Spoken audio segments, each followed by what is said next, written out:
We got Jesse Lee Peterson in the house. Amazing.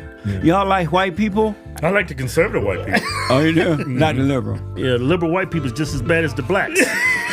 What's wrong with the blacks? I don't hire black people with black names. I saw y'all had one black working for you. No, I got two black people. Yeah, he black. Yeah. He black. Black people think that white people are smarter than them. It wasn't that way when I was growing up. I grew up in Alabama on a plantation under the Jim Crow law, and black people used to be independent thinkers. They didn't have black leaders. They thought and did for themselves. Right. They bought land and just kind of did their own thing. Yeah, right. It wasn't until the civil rights movement came along, which was the worst thing that ever happened to the blacks. Because when I was growing up, most black people were Republicans. At 18, I started listening to Jesse Jackson, Louis Farrakhan, and all those crazy people. And they were telling me, the white man is against you because of your color. I fell for the lie. And so finally I realized that, okay, if I'm black and the white man holding me back, why is it that he's not holding Jesse Jackson, his family back? And that's when I realized I had been lied to. White people are afraid of the blacks. You can't blame them, Jesse. I know, yeah. They're so violent. You know what, Jesse? I'm scared of black folks. Me too. All the women are evil. Did y'all know that? Yeah, I learned that the hard way. I was married to a black woman. She used to beat his ass, too. Beta. What now? Did you know human beings are evil? Oh, yeah. It's worse than what you can think. All the way you're going to be good is that you got to admit that you're evil. Y'all have black people working for you, too? Yeah, there you go. Oh, yeah, I did meet one black. I forgot. Y'all have one black, huh? But you should have saved all this for the podcast. Start it up. We got Jesse Lee Peterson in the house. Amazing. How you doing? Thank you, God, for having me. Oh, thank you for All coming. is well. Yeah. Y'all like white people? I like Y'all love some white people? I like some white people. Not all white people. You don't? Why not? I like the conservative white people. Oh, you do? Not the liberal. Nah, liberal people, white people, nah, man. Amazing. The enemy of the state. Yeah, the liberal white people is just as bad as the blacks. What's wrong with the blacks? I don't know, man. I saw y'all had one black working for you. Yeah. No, I got two black people. Yeah. The other Well, one is he black. looked like an Indian. Oh, kinda. yeah, he black. Yeah. He black. Hey, Thank you, God, for having me. Oh, thank you for coming. Yeah. Is your staff or are they like? Do you got any DEI going or? No DEI. Yeah. I don't hire black people with black names. Yeah, I don't blame you for that. And what you mean by black name? you know those black names. Yeah, like Yeah, all that kind of mess. yeah. And the reason I don't because I already know that they hate white people, and it's going to be a problem. You know, the reason they have the black name because they hate white people, and they already said I hate white people, so they're not going to be able to work together. So I'm not going to waste my time like that. Yeah, yeah. So a black name, that's a red flag. That's right. Yeah, yeah. Well, a lot of people don't want them. They want the create their own. They don't want like Keith, I name Kevin. Well, white people already figure out everything. Jason, they want to come up with their own names. That's right. Absolutely. And so my staff is, I have two black people right now. One anchor baby. He's kind of a Mexican, but he's... Yeah, anchor baby. Yeah. His parents came here illegally. Yeah. What happened was his mama got pregnant on the other side of the border. Oh. And just before it was time for him to be born, she jumped across the border into the United States, dropped him on the ground, and she went back and left him. Really? Oh, yeah. There he is right there. Is that, wow, that's true, huh? Uh-huh. I thought she was making that shit up. Well, usually they stay. Right. Because of the baby. But the mother went back and left him here for some reason. And then he lived in Canada, and then he moved to L.A. and that kind of stuff. Wow. So I have, I think, two, is Daniel Mexican? Two Mexican. Oh. Two blacks. Uh-huh. Come on now, where the white people at? I have I have one that's You half never white, have half too black. many white people. I know. What a mess. I don't know how. I got a black producer now. I was like, I don't know what happened. Yeah. How did this happen? Like, what is going on? What is he, family or something? Or No, he's conservative. He's a real smart guy for a black person. yeah. He think like a white man. Hey, that's the Negroes I like too. Yeah. They get things done. Yeah. And so I'm fortunate. I have an amazing staff. Yeah. Really You've been good. doing this a long time. For 35 years. Yeah. Yeah. And you live in L.A.? I do. How did the fires impact you out there? It was closer than ever before. It was like 7 miles away. Wow. And you could see it. A friend of mine, his wife, house burned down. They just had a baby in the house, everything burned down. One of my workers had to move away from his house because the fire is so close to them. And but it was devastating. You know, and I thought it never was going to end. Yeah. I just never seen anything like that before. Yeah, I mean, I used to live out there for about 16 years, and there was always fires. I think, and I always believe this, California's got an arsonist problem. 'Cause Yeah. it doesn't make no sense why California has all these fires.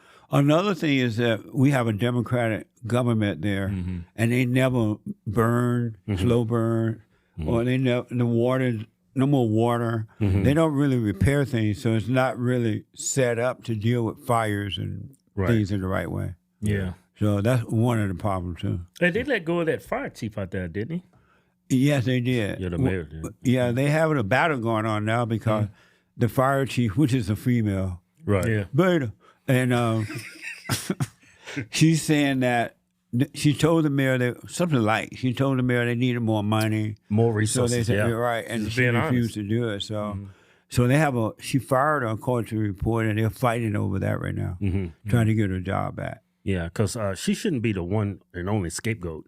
I mean, how you not have water in I know, in a man. fire hydrant? Yeah. Yeah, it's crazy. Yeah. Yeah.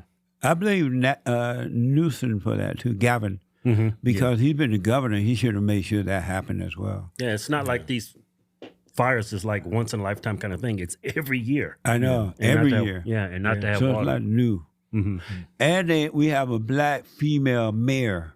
Yeah. Yeah, I saw What that. She was in bass? Africa when the fire started. Yeah, you know it ain't gonna work. I already know it ain't going to work. It ain't gonna work. I tried to tell them, I'm like, no, don't hire this woman. Yeah. I debated her before. Oh, really? Karen Bass, yeah. And she has no clue. Really, she can't run a city. She can't even run a ghetto hood. So she definitely can't run a city like LA. What was she doing in Africa? Partying. Hey, why do you think black people like going to Africa when they sold us to white people? Why do they have an allegiance for this continent? They're crazy. Yeah. Really, they don't. They're out of their mind. Yeah. They just don't think straight. Yeah. And so, Well, Jesse, a lot of black Americans think we were kidnapped. I was like, man, I know white people are great, but they can't be that great where they come to a continent and just start kidnapping people. They had some help. it is. It's amazing to me that black people think that white people are smarter than them. Yeah. It wasn't that way when I was growing up. You know, as you know, I grew up in Alabama on a plantation under the Jim Crow law, and black people used to be independent thinkers. They didn't have black leaders. They thought it did for themselves. Right. They bought land and just kind of did their own thing. Yeah, right. It wasn't until the civil rights movement came along, which was the worst thing that ever happened to the blacks. The civil rights movement, other than abortion. They turned their lives over to Martin Luther King and Jesse Jackson and all those people, and it's been downhill ever since. You should never, ever, ever have another person over you.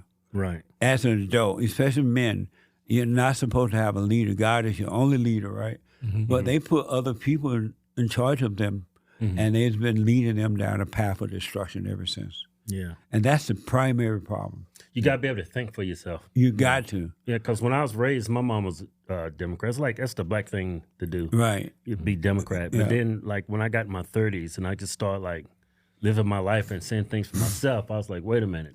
This stuff is kind of crazy. Yeah. Kind of nuts over here and how they think on the left side when it comes to politics. Yeah, I grew up Republican because when I was growing up, there was no Democrats that I was aware of.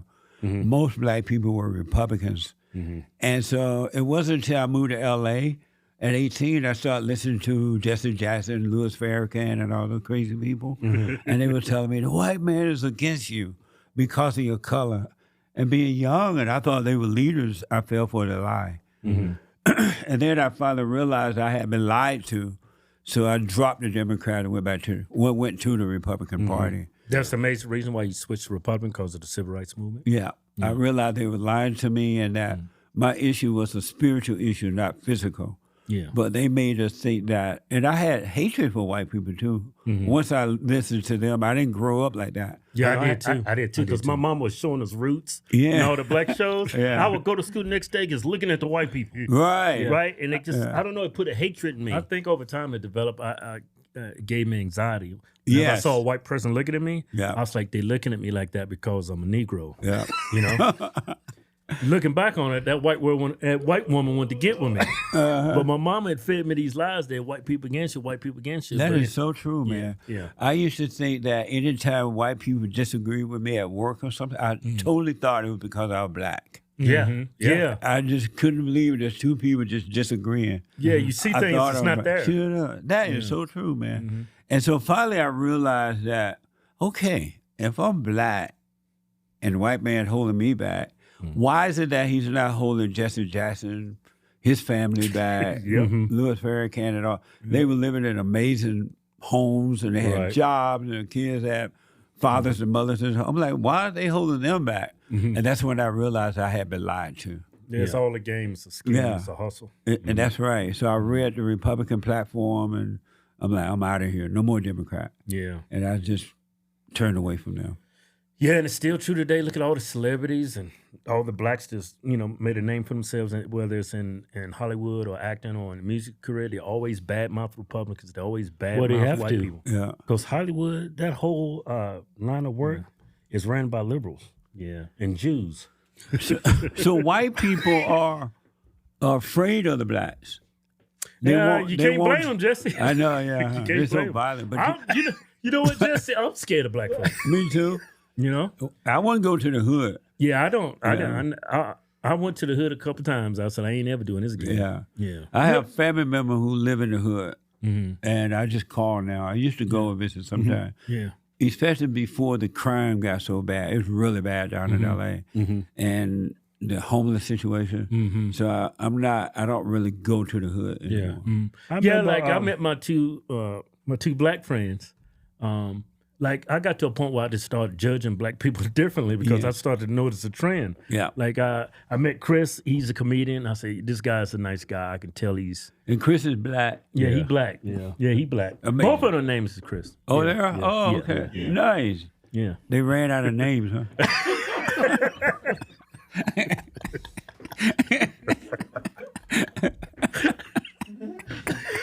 What? Crazy, I remember one time I was up in LA, I got lost.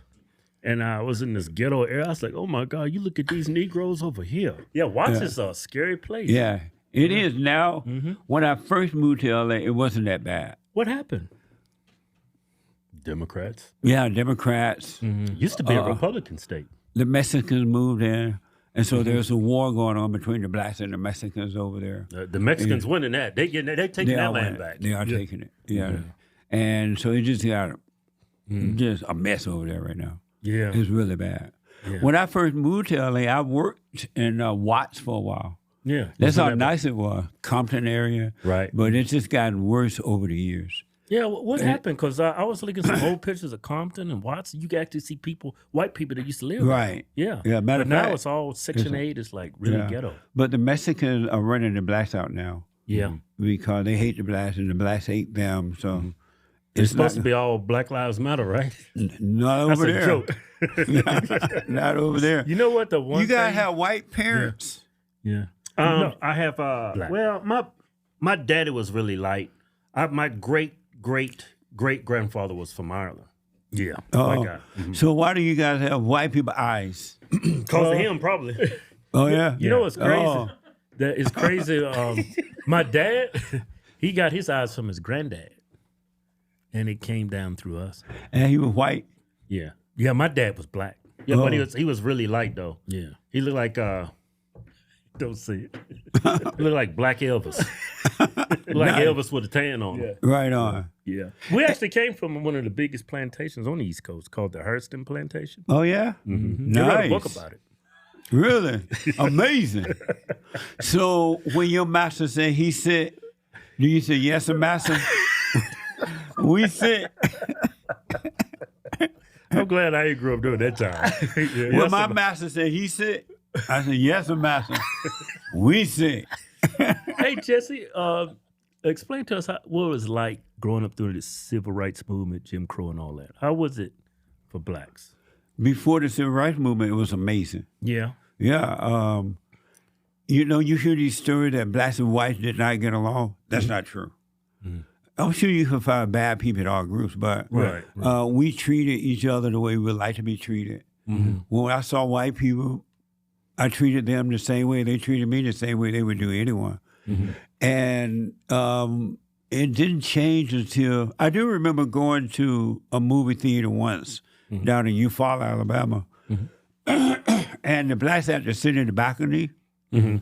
But I was a teenager and I didn't mind because we had better view. Mm-hmm. We could see better up there. Mm-hmm. But it still wasn't just animosity that we've been told. Mm-hmm. My family owned land. Mm-hmm. Matter of fact, one of my aunts, she and her husband, they had like 15, 16, 17 children, right? Mm-hmm. Maybe more. Yeah. And they owned land. They never had to work the fields and things like that. They owned their own property. Mm-hmm. And we did our own thing. It wasn't what you've been told that it was like. Mm-hmm. Yeah. That changed when the civil rights movement came along. Mm-hmm. When we started to integrate with whites. When you force integration. Mm-hmm. That should have never happened. Mm-hmm. Blacks and white would have come together on their own. Mm-hmm. Those who agreed and those who didn't agree, it would have happened naturally. Mm-hmm. But you can't force anyone to love you. Mm-hmm. And they were trying to force the white people to accept the blacks, which was a big mistake. Yeah. And so it's just been down here ever since. Back in those days, like blacks had everything. They had their own doctors, had their own transportation. Yeah. And did you see any ghettos that you see today? No ghettos. No ghettos. No violence, no crime. Oh, look at those pictures. None of those things when I was growing up. It was unheard of for black people to kill one another or to fight one another. I grew up and I only had one fight in high school, and that was on over a baseball bat. I thought we both were fighting over, we were on the baseball field. Yeah. This guy thought it was his time, and I thought it was mine, and we were fighting over that. And that's about it. So it was no ghettos? It was no ghettos, mass black no on black fighting, crime? no crime at all. Yeah. No crime. Nobody around me committed crime that I'm aware of at all. Mm-hmm. It was unheard of. It was totally different than it is today. So when you seen like those, like there's been some moments in history that the civil rights movement like grabbed onto, embraced, and used that to force integration, like what happened to Emmett Till. Was it Medgar Eggers down in, was that Mississippi? Yes. So you're saying like these types of incidents were like isolated? Yes. Really? Poor Medgar, they're going to use him to death. Yeah. Emmett Till, 100 years gone by, they still talking about Emmett Till. Right. That happened then, and we don't know the true story about that, what really happened. They just kind of made up stuff to make it look like what they wanted it to look like so they can control the blacks. It really, something happened that we don't really know the whole detail. Right. Yeah. I don't know. I can't remember what happened with the, I guess they said a bunch of white guys grabbed them and killed them and buried them or something like that. Yeah. I'm kind of ignorant on what happened. I just remember that name. They said one of the guys looked at a white woman. Yeah, Emmett Till. Yeah, and as a result, looked at a white woman, they killed him. Now, I don't know how true that is. There's always more to the story than what you hear. Excuse me. And because human beings are evil, did you know human beings are evil? Oh, yeah. No, it's worse than what you can think. And because they're evil and they won't admit they're evil so they can overcome it, you never know what the real truth is. Yeah, I mean, I look how evil the world is. Like we go to school and they teach you to stand in line, be nice to your neighbor and this and that, don't cut line, just little stuff like that in kindergarten. Like, just imagine if people wasn't taught how to be good, how evil everybody would be.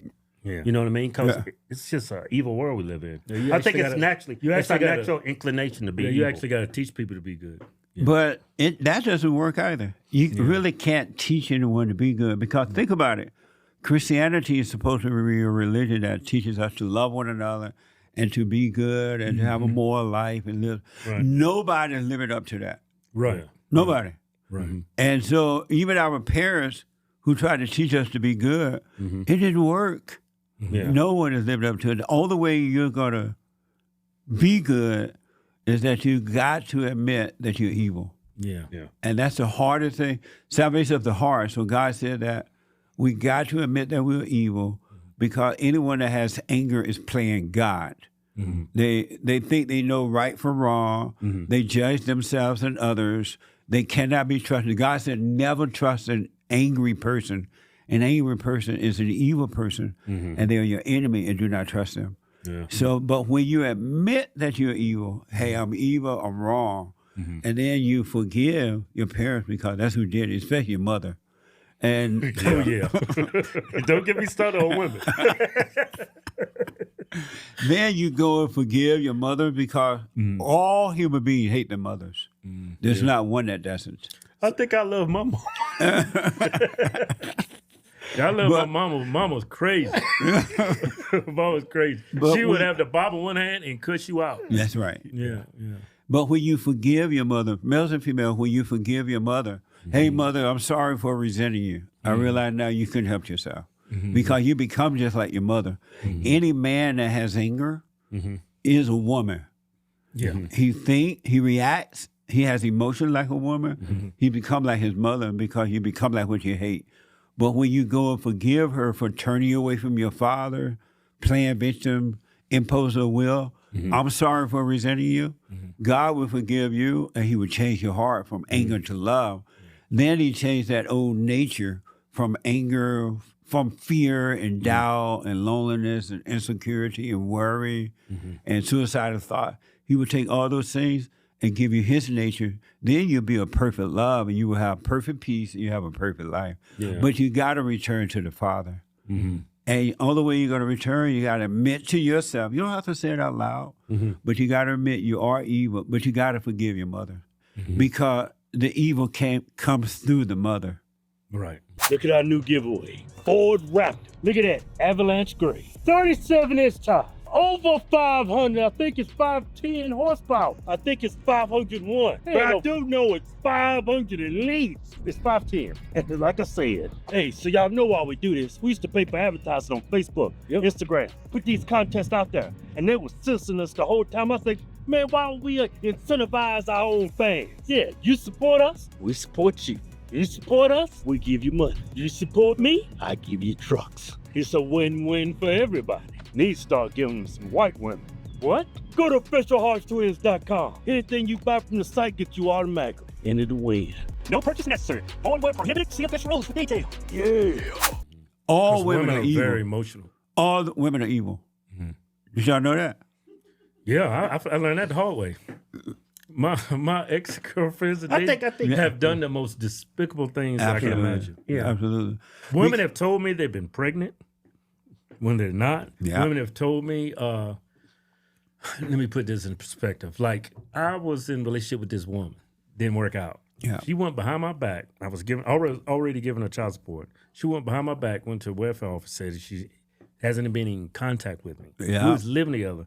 I go to work, I get this confidential envelope, back child support, like $60,000. They was going to suspend my license. I was going to go to jail.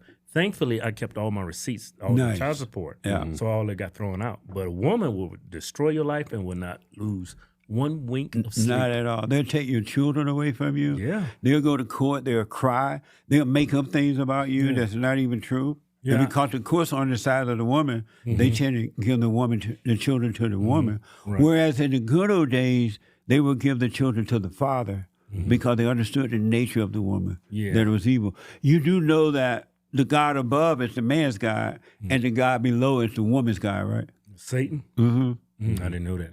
You didn't know that? That's why they're so evil. Yeah. They can't help it. Yeah, it's funny. I was married 19 years old in the Marine Corps to a black woman. She used to beat his ass, too. But one day, he been bent off marrying Smoking Joe Frazier. Beta. What now? Well, I was 19 at the time. Yeah. And I remember she called the cops on me. And when the cops got there, she started screaming and crying and told the cops I hit her. Yeah. Yeah. So when you said that, it's like I can speak from experience. That actually happened to me. But when those cops came, they already knew me by first name because they was always coming cause us. Right. So always fighting and arguing. And I told her, I said, look, I haven't touched her. I said, look at my arms. This bitch been whooping my ass for like the last hour.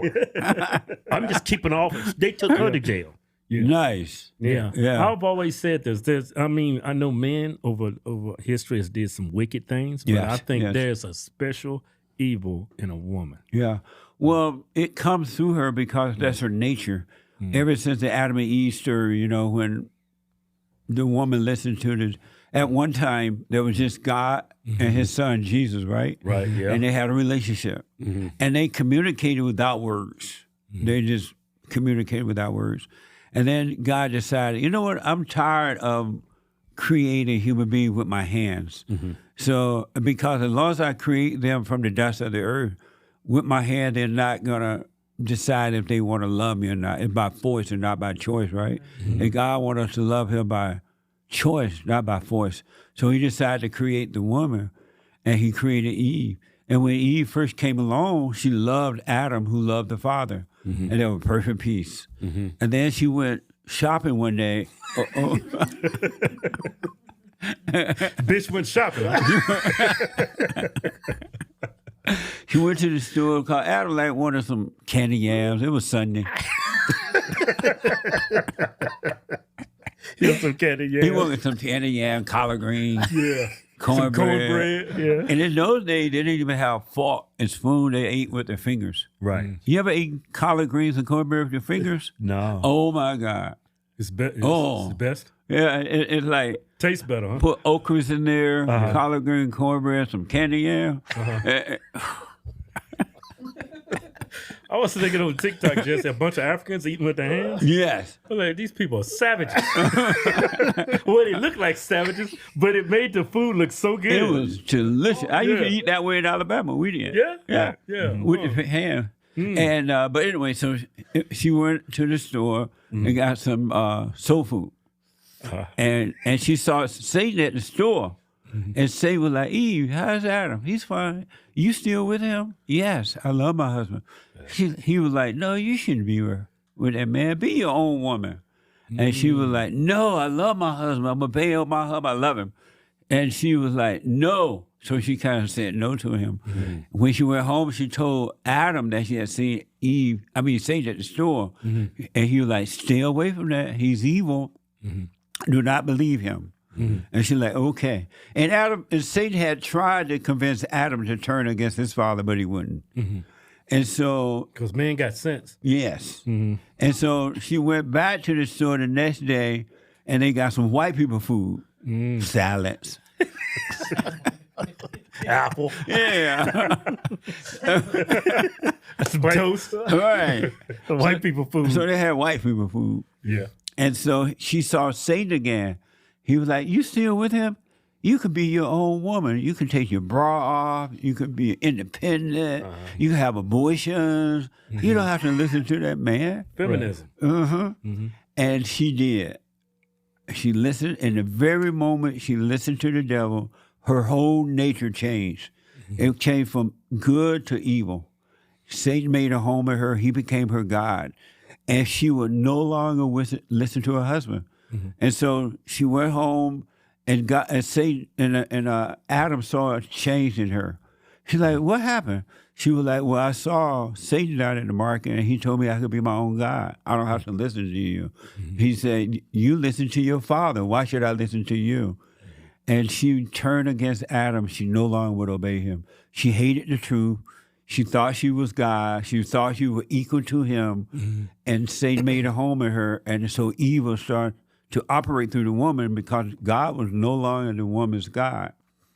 And then she convinced Adam to listen to her.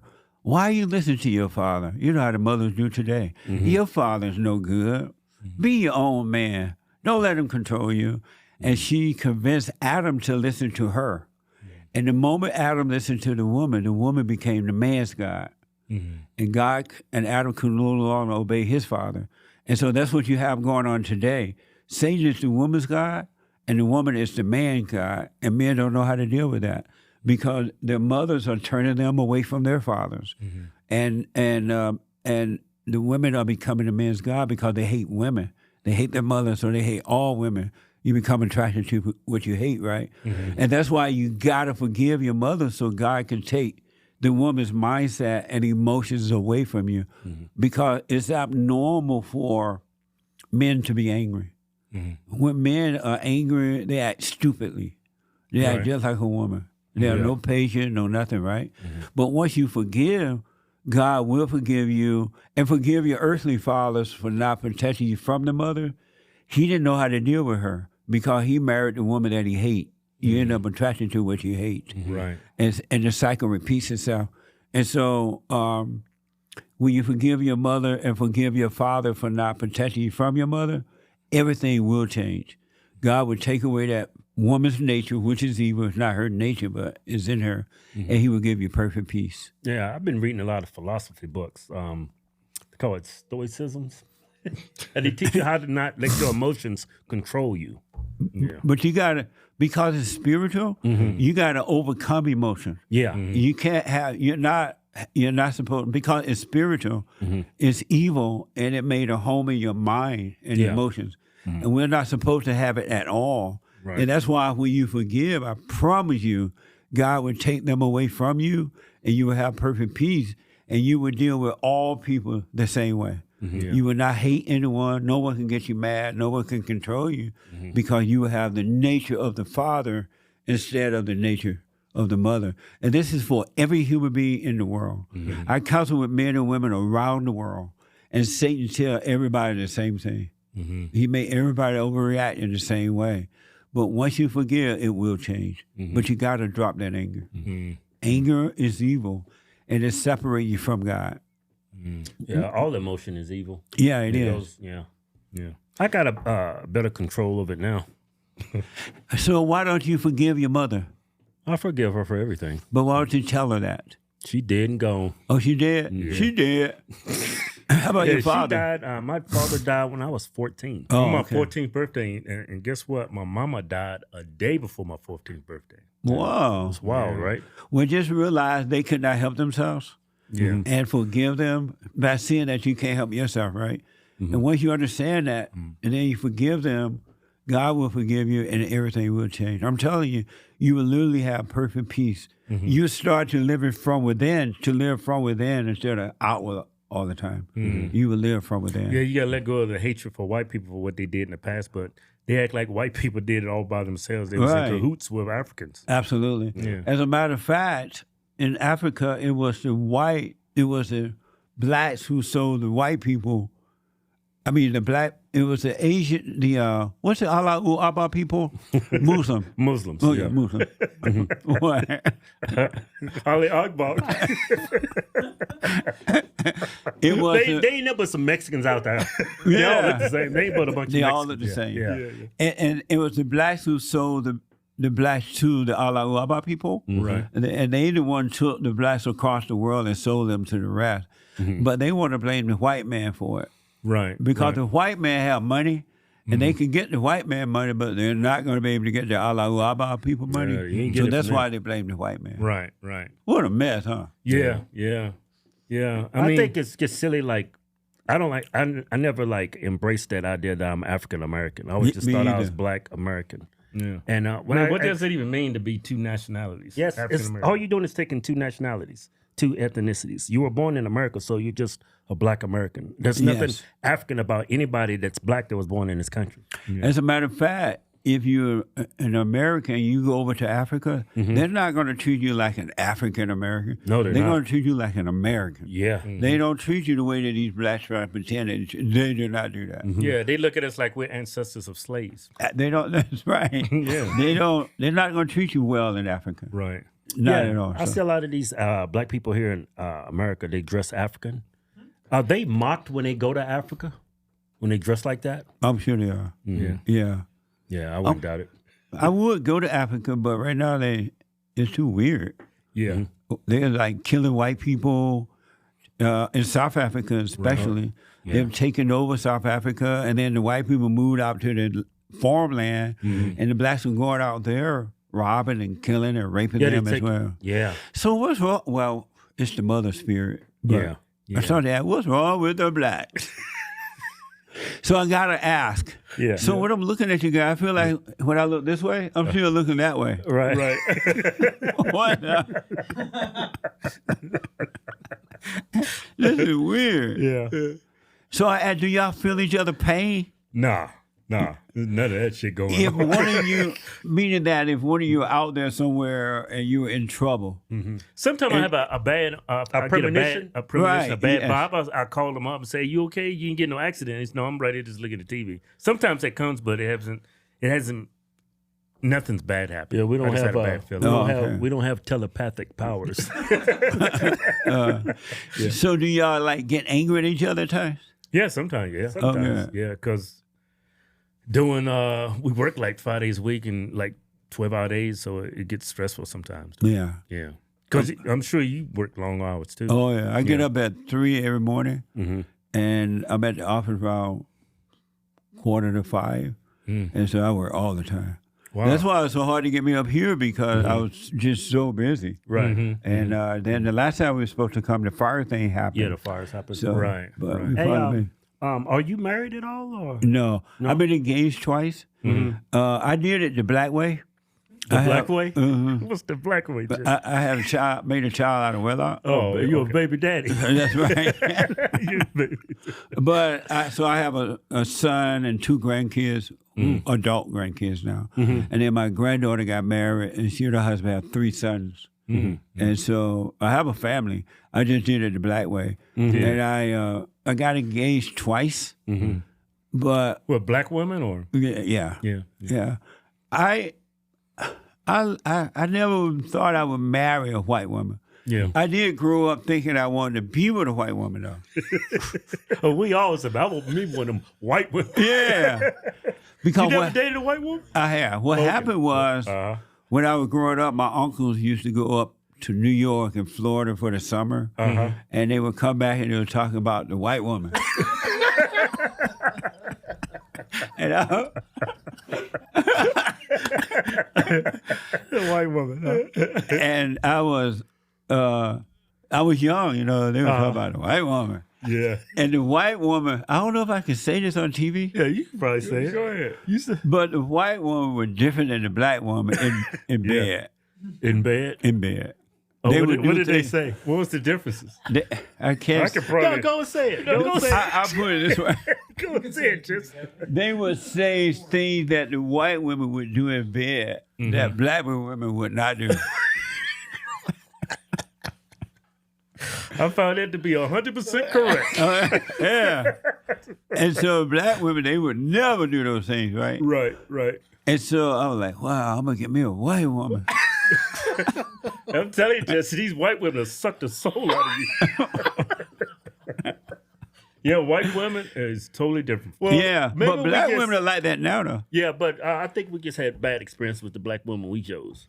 I ended up marrying a Mexican. You're married to a Mexican now? Yeah. And how about you? Me too. Mexican? She's from Mexico, so she's a citizen now, so. She's from illegal alien? Yeah, no, she came here legally, but we had to go back to see the Juarez and get her papers off. She had to leave the country for about... She let her visa lapse or something? Yeah, she had to stay in see that Juarez about 30 days, and then they gave her papers and she came back. So. What? Yeah, and you're Mexican from illegal too? She wasn't illegal. So do you guys speak Spanish? I'm learning a little bit of Spanish. Sí. Trying. Galatians. And so I moved to California, and I said, I'm going to go to junior college because... You running a white woman? Yeah. That's why I went. That's the only way I went. To get you a white woman? That's why I joined the military. Yeah, see? I rest my case. I want me one of them white women. I heard that if you wanted a white woman, the best place to get one is in a college. Yeah, that was the best kind. Yeah. And so I went to junior college, LA City College, to get me a white woman. Yeah. I could hardly pass the SAT to get in there.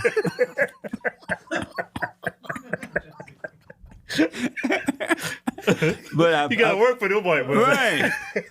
Because I'm not a school person. I love school, but for fun. Yeah. Basketball and track and dating and stuff like that.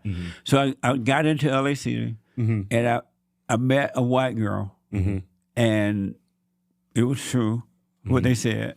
Yeah. And then as soon as I got with her, I dropped out of college. I literally dropped out. As soon as you got that white woman, check that off your list, I can leave college. Right. And I left right in the middle of the session. I left. Yeah, yeah. Because that's the only reason I had gone. It didn't take very long to get a white woman because white women love black men. Yeah, right. And they feel sorry for black men, I guess. Give me some, they empathetic. Right. Let me go give some to this Negro over here. Life is hard for him. let me give him some of that white privilege over here. That's right. Yeah. And so I did that and I dropped out of college. And that was the only white woman I was with because I found out it was true. And by that time, black women started to change too. They were trying to act like white women in bed and everything. And so I got engaged and I was dating a priest's woman, daughter. And she thought she had gotten pregnant. She's like, oh, I'm pregnant. I was like, too bad. And she's like, no, my family gonna kill me. I was like, but I'm not ready for marriage. And she was fine. Yeah. Really? Oh, God. Yeah. This girl was so fine. I used to have, at the time I worked for the hospital, and I used to have her come up to the hospital to have lunch with me, and I would walk her all over the hospital so everybody could see. Just doing his round. He's bringing this woman around. But she saw she was pregnant, and then later she found out she wasn't. Her monthly thing was late, and she left because I wouldn't marry her, so she left town. But she wanted to marry you, huh? Yeah. And then I got engaged one more other time, and that relationship didn't work because once I got engaged, because this woman was trying to control me. She acted like she wasn't controlling long we were dating, but once we got engaged, she wanted to control me. And I had bought her a ring and everything. And then I'm like, look, you better cut it out. Nobody gonna control me. Cut it out, cut it out. And then she started being jealous and all that. So I said, okay, I'm done. I got my ring back and called it off. And I got my money. Yeah. Did she give it back or did you? I asked for, hey, give me my ring. Yeah, she gave it to you. And I got my money back. Yeah. And so. Was she a black woman? Yes. She was black. You did that day, you ain't getting that ring back. No. Nowadays you probably gonna get shot too. Because the men don't know how to get it back. They're beta.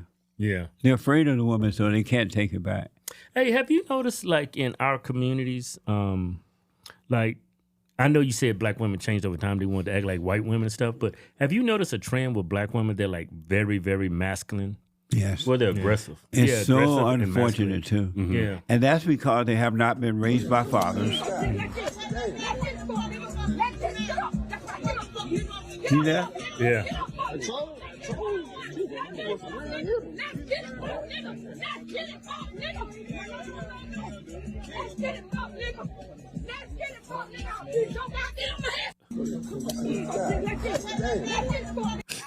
Wow, yeah. That's crazy. Yeah. He wasn't even looking for that punch. That dude looked like he was drunk. I'm telling you, it's unfortunate, though. Yeah. Because these women are lost. Yeah. What do you think caused that? Because I don't see this in other races of people. They haven't had fathers in the last 70 years or so. Yeah. Yeah. At least in my day, the fathers and grandfathers were there, and women would carry themselves, especially black women, in a different kind of way. Right. Yeah. And they were not like this. You know, they respected themselves and others. There is no way that any woman that I know would have been acting like this in public. They didn't act like that at home. That changed once the civil rights movement came along, and the government became the daddy of the family, and they pushed the man out of the way. And the women, they stroked the woman's ego and told her how she's a queen, how smart she is, how hard life is because she didn't have a man. And so the spirit of the mother has been passed on generation to generation. And no father, this is what you're getting. And it's going to get worse before it get better if men don't change. Yeah.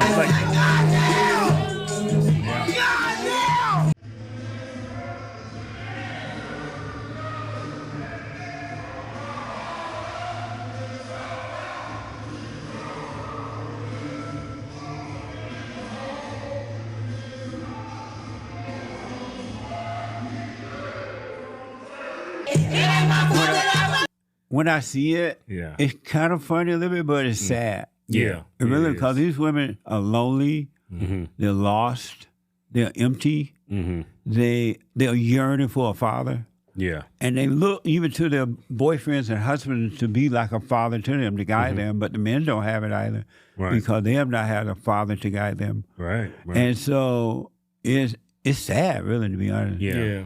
Like this past election, like when Kamala lost, they tried to put this idea out there that black women are the most educated group of people in the country. I was like, as soon as I heard that, I knew that was a lie. Yes. Yeah. Because they're using the women to promote the Democratic Party. They use them to bring in destructions. Yeah. And they're using them for personal gain. Gaslighting them. And if you see, and you see, like, you have these black women in Congress, and but they're loudmouth, they're nasty. Yeah. They just say anything. Women were not like that prior to the Civil Rights Movement. Black women were amazing. They were respectful. Of course, you could find some angry one, but they respected people, you know, they respect themselves. Black women used to be very classy. They did, very much so. To a point, I honestly, when I was growing up, I thought that only white people sinned. I didn't know black people sinned until I moved to the city and started seeing other stuff going on. But that's how respectful black people used to be. We never treated each other in the way we treat each other today. Right. How you feel about black people calling each other the N-word? When I was growing up, I didn't even know about that word. Really? I only heard that word when I moved to the city. No one ever called each other that word. I didn't even hear that word from white people. Yeah. So it only became popular when I moved to the city that I started to hear it. And when I first started hearing it, I just thought it was a black thing that they did. I didn't know it really was a bad word. Yeah, well, we used to like call my brother, my sister. That used to be a thing in the black community, but now they get slowly let that go, and now we just a bunch of niggas to each other. Yeah.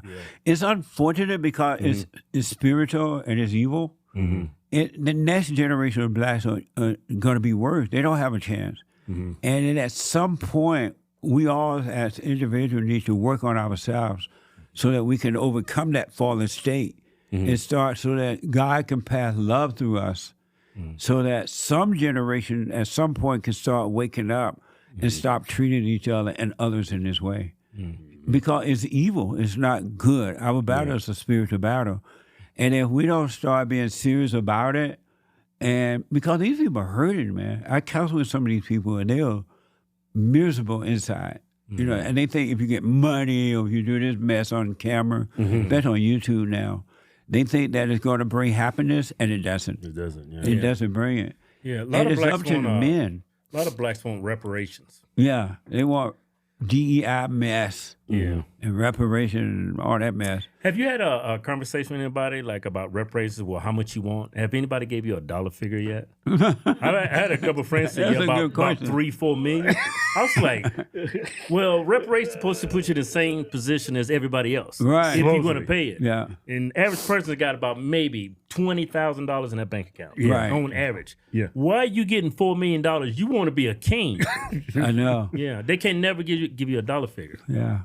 But it's just, they're going by what their leaders are telling them. Yeah. They're not thinking of this stuff themselves. Right. They have been told by Maxine Waters, the wicked of the West, Witch of the West, Al Sharpton, and all those guys. They're doing this to these people, and they're really the ones that are getting rich. Right. Al Sharpton fly around in a jet now. Right. A private jet. Yep. You know what I mean? And that's come from pushing this race stuff and affirmative action and all that kind of stuff. Gives them a job. Absolutely. When I was raising my son, the time I did have with him, I told him, you got to work for yourself, buddy. You know, you got to be responsible for childhood. That's how I was raised. And as a result, he became very independent when he got older. And I had to leave home at 18, but I was ready for it. I prepared for that. Right. And black people used to do that. They prepared their children, especially the boys, to be responsible when you become 18. Something got to be done about this, you know, and it's up to the men, though. Yeah. Like when you was growing up for the Civil Rights Movement, there was no, how often did you see a black family having kids out of wedlock? It was rare. Yeah. If a girl got pregnant out of wedlock, The boys were afraid. We were afraid to make babies out of wedlock because we would have to have a shotgun wedding. We would have to get married. But what happened if a girl did get pregnant, she would have to leave town or go into hiding until she had that baby, right? You'd be like, where's May Taylor? Well, she's up north. Because it was an embarrassment for black women to get pregnant out of wedlock. It was less than 10% of black babies were born out of wedlock when I was growing up. And if she got pregnant and was not married, she had to raise that baby. She had to take care of that baby. The parents didn't do it. The grandparents, they helped out sometimes, but she would have to drop out of school and everything and raise her baby. And the women knew that, so they were less likely to have a baby or get pregnant out of wedlock. How about abortions? When did that Unheard of. Unheard of. Even if you had a retarded child, you know, sometimes they would have a big watermelon head baby. You ever seen those big watermelon? Yeah, I've seen them a couple times, yeah. I had a watermelon head baby cousin. Oh, yeah? Yeah. How's she or he doing? They had the baby, and the baby just lived until the baby died. They treated the baby well, but they don't live that long. But they had the baby. They ended up having an abortion. They didn't go, oh, my baby's going to be retarded, so let's kill it in the womb. They had a baby. That's what we were meant to be, and that's what they did. Black people used to be amazing people at one time. Right. Really, I'm telling you. And I never imagined that one day it would get to this. It didn't look like that was possible. I didn't understand. I didn't understand human nature at the time. Do you think the problem that black people are having is? Do you think that's systemic? I don't think it's like racism. I think it's the other side. You know, forcing their hand. I think that culture's been. I think black people have been conditioned to think this way, and that's and this way that they're being taught is the wrong way. Yeah. Number one, the sins of the parents are being passed down to the generations after generation. That anger, no unity anymore. And then you're right; they're being used by the government. They're being used by their black leaders. They're being used by their so-called counselors and professionals. They're really using black people for personal gain. Yeah, that's why when they see us, they say we're sellouts. Right. Because we're not doing what we're supposed to do. Yeah.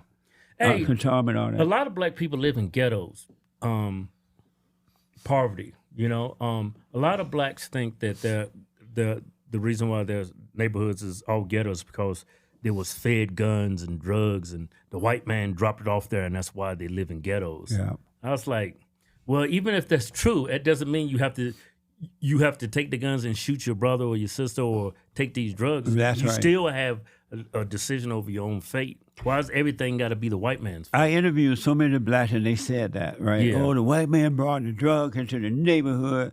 So I'm like, did they make you take the drug? Did they make you shoot that dude? Right.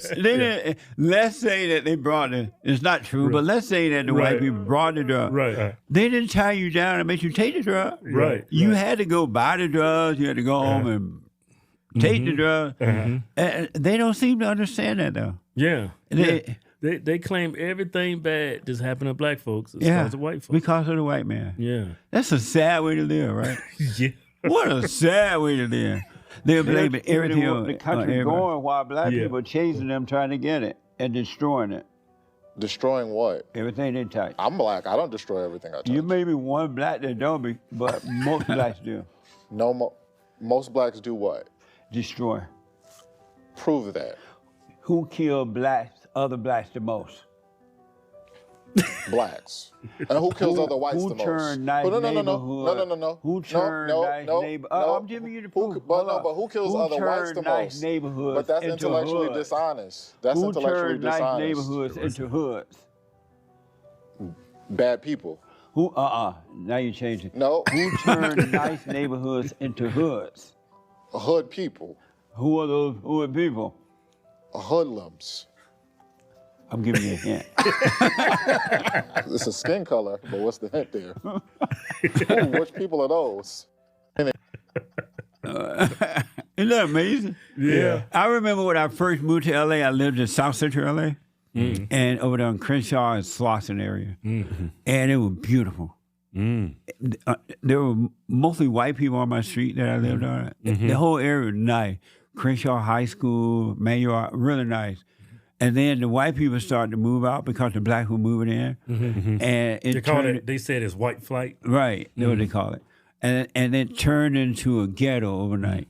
Right. Really, it's just everything changed. The people didn't cut their grass. They didn't paint their homes. Crime came in. I saw that happen myself. I had never seen anything like that. Right. And then I remember going to Houston, Texas once to do a talk. And they took me on a little tour. And they took me to a black neighborhood that used to be white and beautiful at one time. And black people just sitting on the porch. My mama used to do that. Go outside, just sit on the porch. The neighborhood falling apart. Yeah. And they were sitting on the porch. Yeah. Yeah. Man. I remember being a little kid, mama said, come on, Keith and Kevin, let's go sit on the porch. Yeah. Yeah.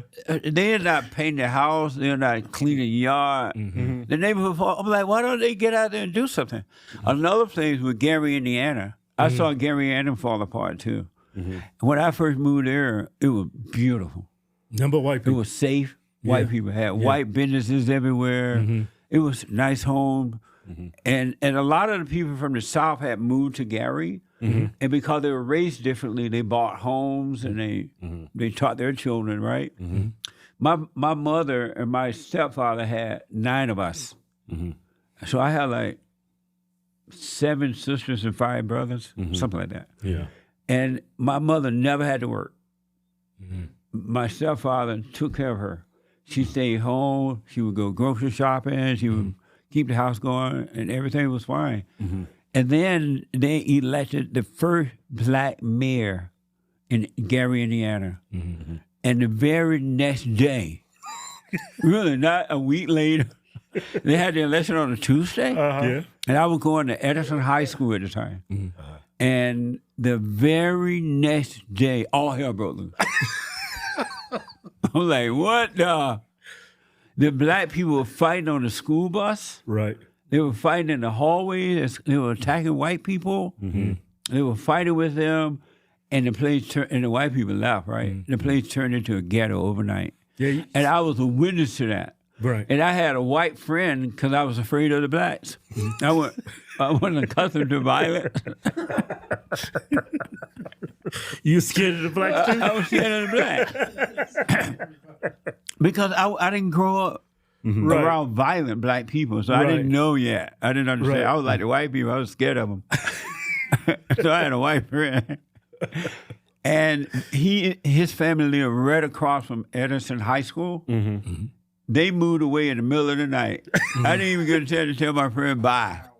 White people just moved. They left because their children were getting beat up, crying with everything. The mayor's name was Richard Hatchett or something like that. Yeah. But you know what, Jesse? Democrats and people on the left, they like to paint this picture. The reason why these whites are leaving is because they're racist. No, they're moving out because they're scared. They're scared. Really, they are. Property values is going down. Yeah, absolutely. Value goes down. And Gary, Indiana used to be a beautiful town, man. I'm telling you. Downtown was amazing. You could go to the theater. You walk around and never been afraid of anything. That changed. And now they have homes, empty, just lands, acres and acres of empty apartments and homes. Yeah, what you're describing is what actually is going on in Chicago right now. Yeah. Yeah, that place is going to fall hard one day. Yeah. It is. Yeah. Unless a change comes, it really will. So what can we do about it? You can't help them people. You can't. I mean, look what happened in Detroit. Detroit used to be a great area. Yeah. Look at Detroit. Yeah. Yeah, I have family members or friends and family members who moved to Detroit from Alabama when Detroit was booming. And they loved Detroit. And then Detroit changed and they moved back to Alabama. Yeah. Because we didn't grow up like that. Yeah. I guess we grew up like white people. Right. We didn't grow up in violence and killing each other and worried about walking down the road. We used to leave home and just barely, we were close to the door but not lock the door. And go out and the family leave. And you got to lock them doors, not just. Yeah, you got lock. You got double locks and security. Our people's going to come in there and take something. Yeah. So y'all married to Mexicans? Yeah. I tried a black woman. I said, nope, never again. Really? Yep. Never again. Yeah, I started to notice a trend, man. Jesse, the only woman I've dated that said, "Put your hands up, let's do this," What black? was a black woman. I said, Yeah, I don't blame. Other races of women are just way more feminine. It's Yeah. like I'm always in Yeah. competition with a black woman. Like women like wanted to please you.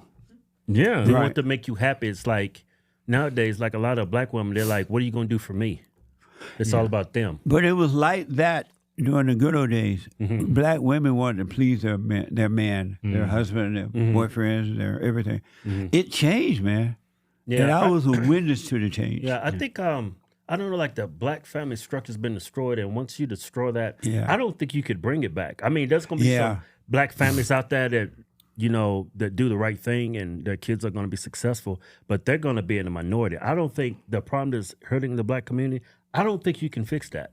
Nope. Not unless the Democrats and civil leaders change their mindset and tell us the actual truth. Yeah, Democrats are not gonna let that happen. They're gonna keep them poor Right. where they can be dependent on them. I think. Look how they fighting Donald Trump right now. Donald Trump is trying to make a smaller government so that people become more independent. Right. And they don't want that. They don't want that. They're fighting him like night and day You know what? because they don't want that. Yeah, and during this last election, 96% of black women voted for Kamala. Yeah.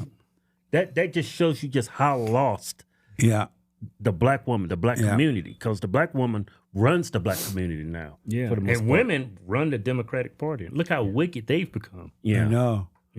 Got men and women sports, and got men and women's bathroom. Yeah. Only reason why that is because the wickedness of women.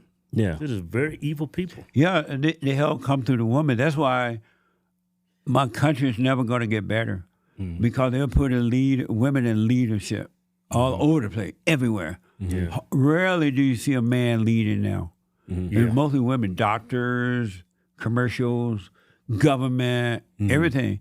And God did not create the woman to lead. He created the woman to follow. And nothing else is going to work but the man lead and the women follow. That's one of the things I disagree with the Great White Hope about. You know the Great White Hope, right? Donald Trump. All the way.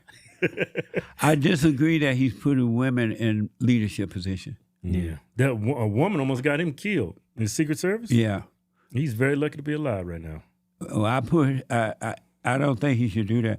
He has a woman in charge of the borders. Right. She's something. I forgot what it is.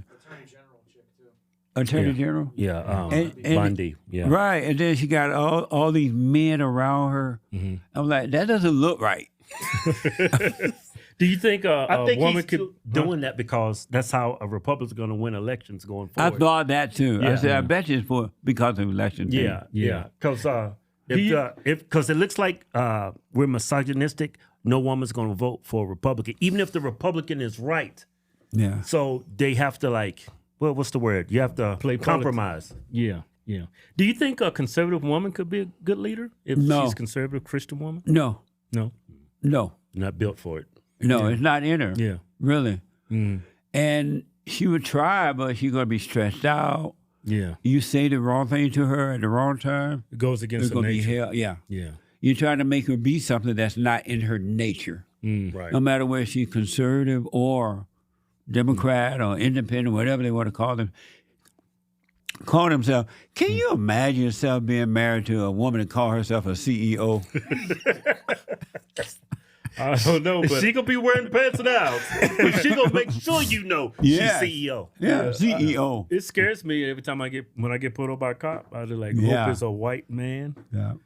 I hope it's not a white woman. And man, I'm gonna pray to God if it's a black woman. Yeah. Because women like to overcompensate because they're women. It's like they got a chip on their shoulder. I remember once years ago, I got pulled over by a white guy and a white woman. And the woman had the gun on me. I'm like, oh God. Oh Lord. She pulled a gun on you. I'm like, oh Lord, not George, Lord. Yeah, I women, man. was nervous because I know how emotional women are. I didn't know if she's gonna Yeah. trip out. Yeah. And I was so glad when they asked for my license. Here you go. Yeah. I have no tickets. And they let me go, right? Yeah. But I was nervous that woman was holding a gun on me. Yeah. Really? Yeah. That was a scary time. Yeah. Because women are too emotional. Hey, y'all, we're going to let y'all in a little secret. Can I tell him our secret? Come here. When you think of precious metals, you probably think about gold and silver. But there's another valuable metal out there that y'all most likely ain't thinking of. It's tungsten. Yeah, tungsten. What the hell is even that? We didn't know what the hell it was either, but we're going to tell you why it's so important. Yeah, tungsten is the metal that they use to make all the military weaponry you can think of. Firearms, bullets, missiles, tanks, aircraft, satellites, rockets, and all kinds of other toxically masculine things. What the hell you need gold for or silver? Hey, and the craziest thing is 90% of the world's tungsten production is controlled in China, Russia, and North Korea. That's crazy as hell. That doesn't make sense. What's even more crazy is the U.S. has not mined tungsten since 2015. So we have been 100% reliant on other countries to give us the key material to make all our critical military gear. But with Trump back in office, all of that is about to change. American Tungsten is one of the main companies leading the way to get America's tungsten production back to what it used to be. American Tungsten used to be the 5th largest tungsten mine in the United States, but stopped production in 2010. But they are starting operations back up now that Trump is reopening American industries. We will drill, baby, drill. They are reopening their mines right here in America and doing it humanely and ethically, unlike other overseas competitors. Yeah, tungsten has the highest melting point of any metal, which means it's the hardest and most durable metal. That's what makes it so valuable for weapons manufacturing, computer processing technologies, and energy production. It's made of pure tungsten, which is 2.5 times denser than steel. To learn more about what American Tungsten is doing and to see how you can invest in tungsten mining in America, go to AmericanTungstenCorp.com and tell them the Hodgetwins sent you. Yeah. So I got to ask, do you create your own thoughts? Yeah. You do? I think so, and you? for the most part, yeah. You do? I try to be objective as possible. Like, when I hear something, like Trump say something or the conservatives say something or Fox News say something, I look at it from an objective standpoint. I trust these people, but I got to always, be able to think for myself. I think that's what's hurting people on the left is no objectivity. Yeah. Everything they say, they repeat it verbatim. Yeah, they get sheep. And so you create your own thoughts. How do you do that? Just looking from both points of view and try to look at from every point of view perspective. Like when Trump came out and said he wanted to take over Gaza Strip, I didn't agree with that. Oh, you didn't? I'm already planning my vacation over there. What now? It's beautiful. That's like probably the best real estate in the world. Yeah, I've seen it. I've been over there before, so you're right. It's beautiful. It's beautiful. It's religious and beautiful. Yeah, and it's sacred. Do you think? So how do you create your own thought? My own thoughts? Yeah. By just looking at whatever the issue is from my point of view and nobody else's. And from there, and I go from there, pretty much. And so you create all your own thoughts. Yeah. I like to think so. I create a lot of times where I create my own thought, I do a lot of listening. I listen to both points of view. Okay. And so if you create your own thought, why do you create thoughts that make you feel bad at times? Make you afraid or worry or feel something? Why do you create those kind of thoughts? I really, I would say the last 20 years of my life when I had this awakening not to blame anybody for what's going on in my life. Of course. A lot of those thoughts went away. Yeah. When I think of things as bad, I say, well, it's the truth. It's out of my control just because I look at those things that make me feel bad as a way I can grow and improve. Really? Yeah. And why do you create bad thoughts sometimes? Evil. Evil? Because I'm an evil person at times. Yeah, you got us over here thinking about white women. What the? And so how do you create an evil thought? How do I create it? Yeah. I don't know. It's the devil in me sometimes. It's human nature. Yeah. Yeah. And I just try to... Tell me the step you take to create an evil thought. The women. Fuck, I don't know, Jay. That's a deep-ass question. Shit is deep. Well, evil thought. Tell me the step you take. Yeah. Number 1, 2, 3, 4. Step you take to create an evil thought? Well, it's something I don't create. I mean, evil thoughts pop in my mind is if you act on them or not. But you said you create them.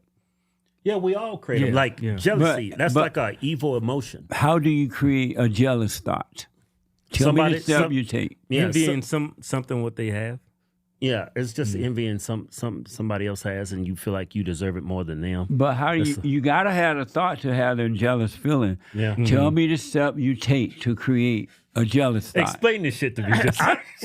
Jesse, I don't have really a jealous or envy or anything. But you know my how you problem is when I see a beautiful, attractive woman, just involuntary, it just pops in my head. I don't have to think anything. I'm like, wow, I bet she's great in bed.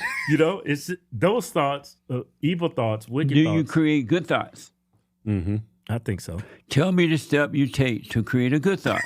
When a woman's hitting on me, I don't act on it, and I go home and I kiss my wife. What the? Yeah, right? Nope. Shut up, Kim. Tell me the step you take to create a good thought. 1, 2, 3. How do you do it? The steps I take to make a good thought. To create a good thought. I don't know. I just, when I see something that's not evil, like when I see Trump, that makes a good thought in my head, Yeah. When I see a black But how do you create? Creates an evil thought in my mind. What a mess. But tell me the step that you take to create a good thought. I don't think I take a step. It's like it's the good inside of me that creates it. I don't have to create it. It's just, what do you mean by that? Like if I'm a good person versus a bad person, if something presents itself, it's based on how I react to that moment or that thing or that occasion that's going to create a good or bad thought. And so you're a good person? I think so. What's good I try about to you? be. What's good about you? I don't kill people. I don't take drugs. I'm raising my family to do the right thing. Yeah, I'm not envious. I'm not envious. I don't look at other people's possessions and say, wow, I wish I had that. Yeah. So tell me how you create a good thought. I don't know. I think it's based on how you live But why your do life. you think you create thoughts if you don't know how you do it? Why do you think you create them? Maybe it's a higher being that's creating them. Who? A higher being. What does that mean? Man upstairs. You think he created bad thoughts?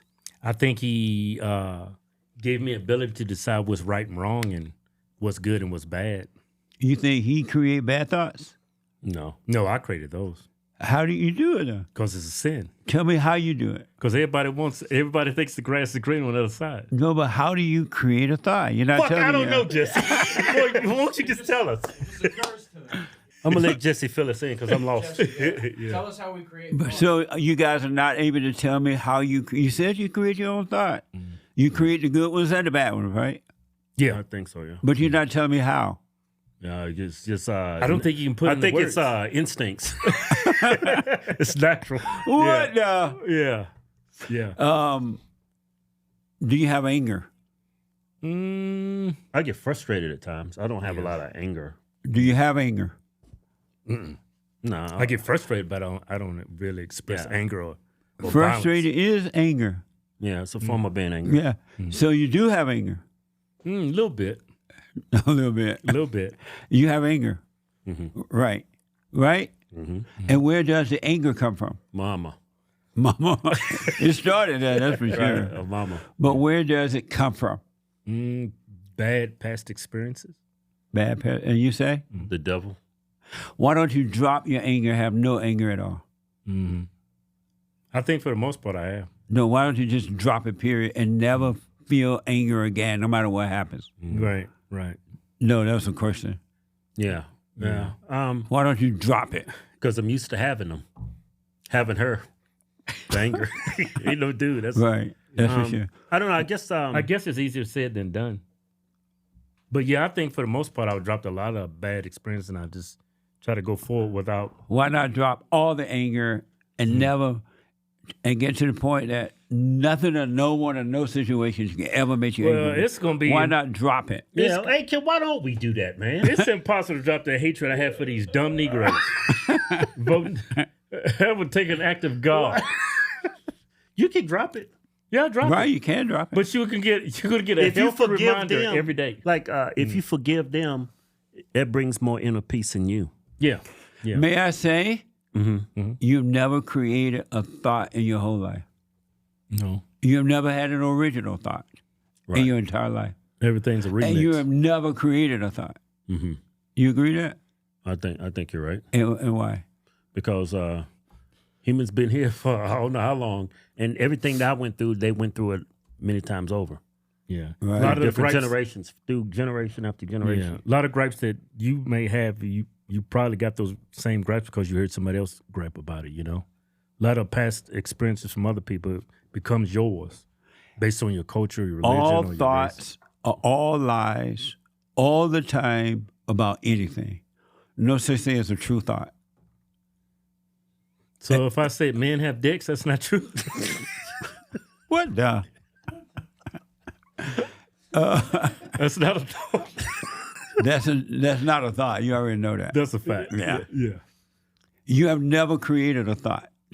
Yeah. You never can and you never will. Mm-hmm. You've been listening to the imagination. Mm-hmm. And imagination has set you up to make you think it's you because you identify with it. You call the imagination, you call the thought you. You say, I'm this and I'm that. Mm-hmm. I'm lonely or I'm afraid or I'm whatever, right? And you identify with evil who you identify with thoughts. And they bring on emotions. You can't even have emotion unless you have the thought first. Mm-hmm. Right. You can't even feel good in this fallen state unless you have a good thought, what you think is a good thought. Mm-hmm. You think about someone and you feel good. You think about your kids or your wife or something, and you feel good. But if you didn't have that thought, you can never feel anything about it. Mm-hmm. Right. All thoughts are coming from evil. All thought is of the ego, and we are not our thoughts, and we have never created a thought, and they're not from God. That's why you have to die from thoughts. You have to stop identifying with them. Mm-hmm. And when you do that, you got to drop the anger first, because anger is evil. Mm-hmm. And anger is of your father, the devil, right? Mm-hmm. And it causes you to, when you were traumatized as a kid, you were innocent. You know how when kids are born, unless they've been traumatized in the womb, they're innocent, they forgive, they play around, they look around the little world, and then mama come along and impose her will, make them angry. In that very moment, kids lose sight of God and wake up to evil in their imagination. And they grow up living in their thoughts because no one ever tells them, you know what, drop that anger and you can drop those thoughts. What? You know what, Jesse? Come to think of it, all the videos I've seen you in, you've never been angry. And I used to be angry. Yeah. I was angry. I used to have fear, doubt. But when I realized I needed to forgive my mother because I didn't know I resented my mother. I thought I loved my mother. Yeah. But that's a false love, right? And once I went and forgave, it was the hardest thing I ever had to do. I was 38 at the time. And I was shaking in my boots. But I had to go face her and forgive her for what she'd done.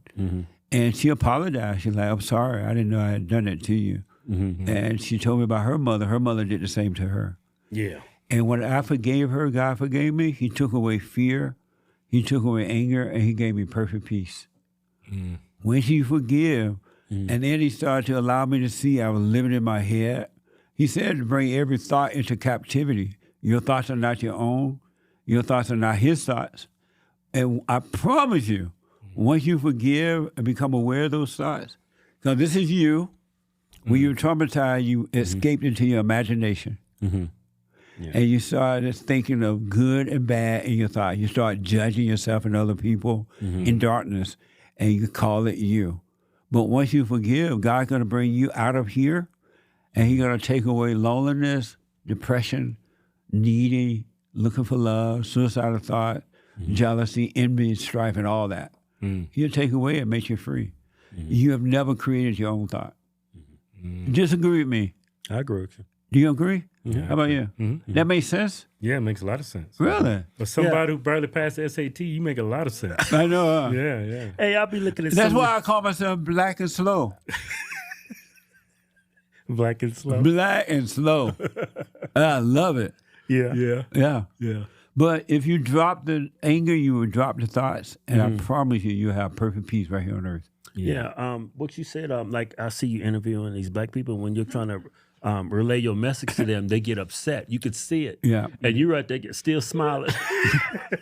You're not getting angry, but what do they I are. want? Michelle. When you say you people, what do you mean? The complaining black people blaming others for the failure of their parents and their lives, blaming others for whatever it is you complain about. What is it exactly do you want from white people? She's like, what the? First of all, I'm just going to take a breath. And I'm trying to find out what you want. What's your nationality? American. Are you white? I'm black American. Oh, okay. What do you want? You Caucasian. She's trying to You do? deflect. And why do you think that? Why do you think that? Because you seem to separate yourself from us, should I say? In Put what us on way? the other side In what of the way? fence. In the ways that you specified thus far. Meaning what? Tell me. Give me an example and tell me what you mean. How you mean? What do you people want from white people? Meaning that I'm not with you. Oh, okay. I got just y'all by yourself, right? Let me explain why I do that. What you don't know is that there are two realities in life. One is that of good and one is that of evil. And now that I've been able to overcome evil, I don't identify with angry, evil black people. I identify with other blacks and others who are on the side of good. And so that's why I say you people, because I have to divide myself or separate myself from evil and go along with good. So that's why I do that. What is it that makes us evil? I'm sorry, your anger, your blaming others for your problems, your lack of love and respect for yourself and others. Okay. Amazing, huh? Mm-hmm. I get it now. I mean, I was just caught up in a moment, you know, looking at the response about understanding the meaning behind everything that you ask. My thing in life is that I now know for sure and without a doubt, we have never done anything wrong. We're not guilty. We're not innocent. We're not sinners and we're not saints. We're not wrong. We have never done anything wrong. What we have done is identify with the enemy of our imagination. Satan made a home in our imagination and he influenced us. He has no power, but he can influence you to think and do things. It's not you, right? God said all our sins have been wiped away. We're really free. And the moment you stop listening to the imagination, you're going to see that you are free and that you've been listening to thoughts and they bring on emotions and they've been making you act out and do things that you wouldn't ordinarily do. Right. Think things that you wouldn't ordinarily think. And so I counsel with men and women around the world. Everybody have the same problem. It's a spiritual problem. And they're angry and they're living in their imagination and they think that it's them. Yeah. That's why they judge. I tell people, hey, stop judging. Don't judge with thoughts. Don't judge with looks, looking at people. Don't judge with words, gestures, or any of that. And it's hard for them not to judge. Right. Because they think that they're their thoughts. Isn't that amazing? Yeah. And the devil speak all kind of everything. He speak Japanese. He speak Mexican. Voila. He speak Chinese. He speak Chinese. Oh, you want some rice? He speak black. Yeah. He speak the same language to everybody. Right. It is not going to change until you drop the anger. Yeah, I noticed your message is like rebuilding like the black man. Yes. Do you think because of the media and the Democrats' stronghold on black people, do you think you can save the black man? There are What's your black message? men and women around the world, even in Africa, who are hearing the message of forgiving their mothers because they just didn't know. They thought they loved their mothers because they feel that emotional love, and that's not love. Emotional love is hate. It's not love. There's no feeling to real love. God is a dispassionate God. He's not a passionate God. Satan is a passionate spirit. And so I'm talking to men and women around the world of all races, and they realize, I do hate my mother. My mother did impose on me. My mother did do this and that. And once they go and forgive, they become free. And so I'm really talking to men and women around the world every day, man. And it's the same thing. They're fighting with their wives. The wives are taking their children. Even in Japanese, the wives are taking their children away from the fathers. Yeah. Because the spirit is the same. Our battle is a spiritual battle. And we still can enjoy life and have fun, laugh, and crack jokes. But you'll be free. Right. And you'll be able to see the other people, what's going on with them, and you will have the right kind of love for them because you will realize it's not them. It's something else that's driving them in the same way it drove you until you were able to overcome it. That makes sense? Yeah, it makes a lot of sense. So there's no such thing as racism. It's a spiritual battle. Yes. Racism was a made-up word by the civil rights leaders. That's why, if you notice, they've been using racism for the last 70 years. Right. And the blacks have not gotten better. Got worse. Yeah. They went from racism to affirmative action, to reparations, and now they DEI. Right. Yeah. And then they brought in the other people, the Mexicans and everybody, people of color, to go against the white man. Because the white man have more to offer than anybody else, right? Right. But there never has been racism. It's been good versus evil. It's been a spiritual battle the whole time. The whole time. And the blacks knew that. That's why they told us to treat everybody the same. Right. White people and everyone, because it's a spiritual battle. Do you think Dr. Martin Luther King, you think he was a good man? No. Yeah. He was a mess. He was a mess. He was a socialist. He was sleeping with a lot of white prostitutes, wasn't he? Well, I don't know about that, but I know that he was a socialist. Yeah. Because he set himself up as the leaders of the blacks and convinced them that they had problems. They're going to integrate the schools and they're going to force this and force that. It was all about socialism. Now, I don't know if he started out with the right intent and then something happened along the way. Right. But he was a socialist. Who would you, because you knew Malcolm X and Martin Luther King, who was your favorite? Between those two? Between those two. Originally, when I was blind, I thought of Martin Luther King as being, but now Malcolm X. Malcolm X. Because he was against integration and all this. Yeah. Malcolm X was angry too. He hated his mother. He really did. And he went to prison, according to the reports and the books that I read. And he met Louis Farrakhan folks, and they encouraged him to Blue-Eyed Devil. And he became even angry at white people. Right. And then he finally, long story short, he finally went to Mecca, and he saw all races together, worshiping the Mexican. Practicing the same faith. Yeah. And he realized he had been lied to by Louis Farrakhan people. And he came back, he was like, no, you've been lying to me. And he realized white people and black people got along. And that's when, according to the report, they changed on him because he said, no, I'm not falling for this anymore. And they turned on him, and that's why he's been taken out, according to the report. So I like him I respect him for that. Because we all you can change. You don't have to stay in your hell. You can overcome hell. But most people love their hell. Yeah, they do. Especially black folks. Yeah, they love it. Yeah, they love talking about slavery. It's like they worship it. They don't want you to tell them how to overcome their hell. Right. You become a sellout. Yeah, you say, little white people, little black folks, you can make it. Yeah. The white man is not holding you down. And you can be free. The white man, they don't want to believe that. Right. They'll get mad at you. They'll attack you. They'll call you names if you try to make them free. Right. Yeah. So that's why I leave people in their hell. Okay, stay in your hell. You just brought me out of my hell.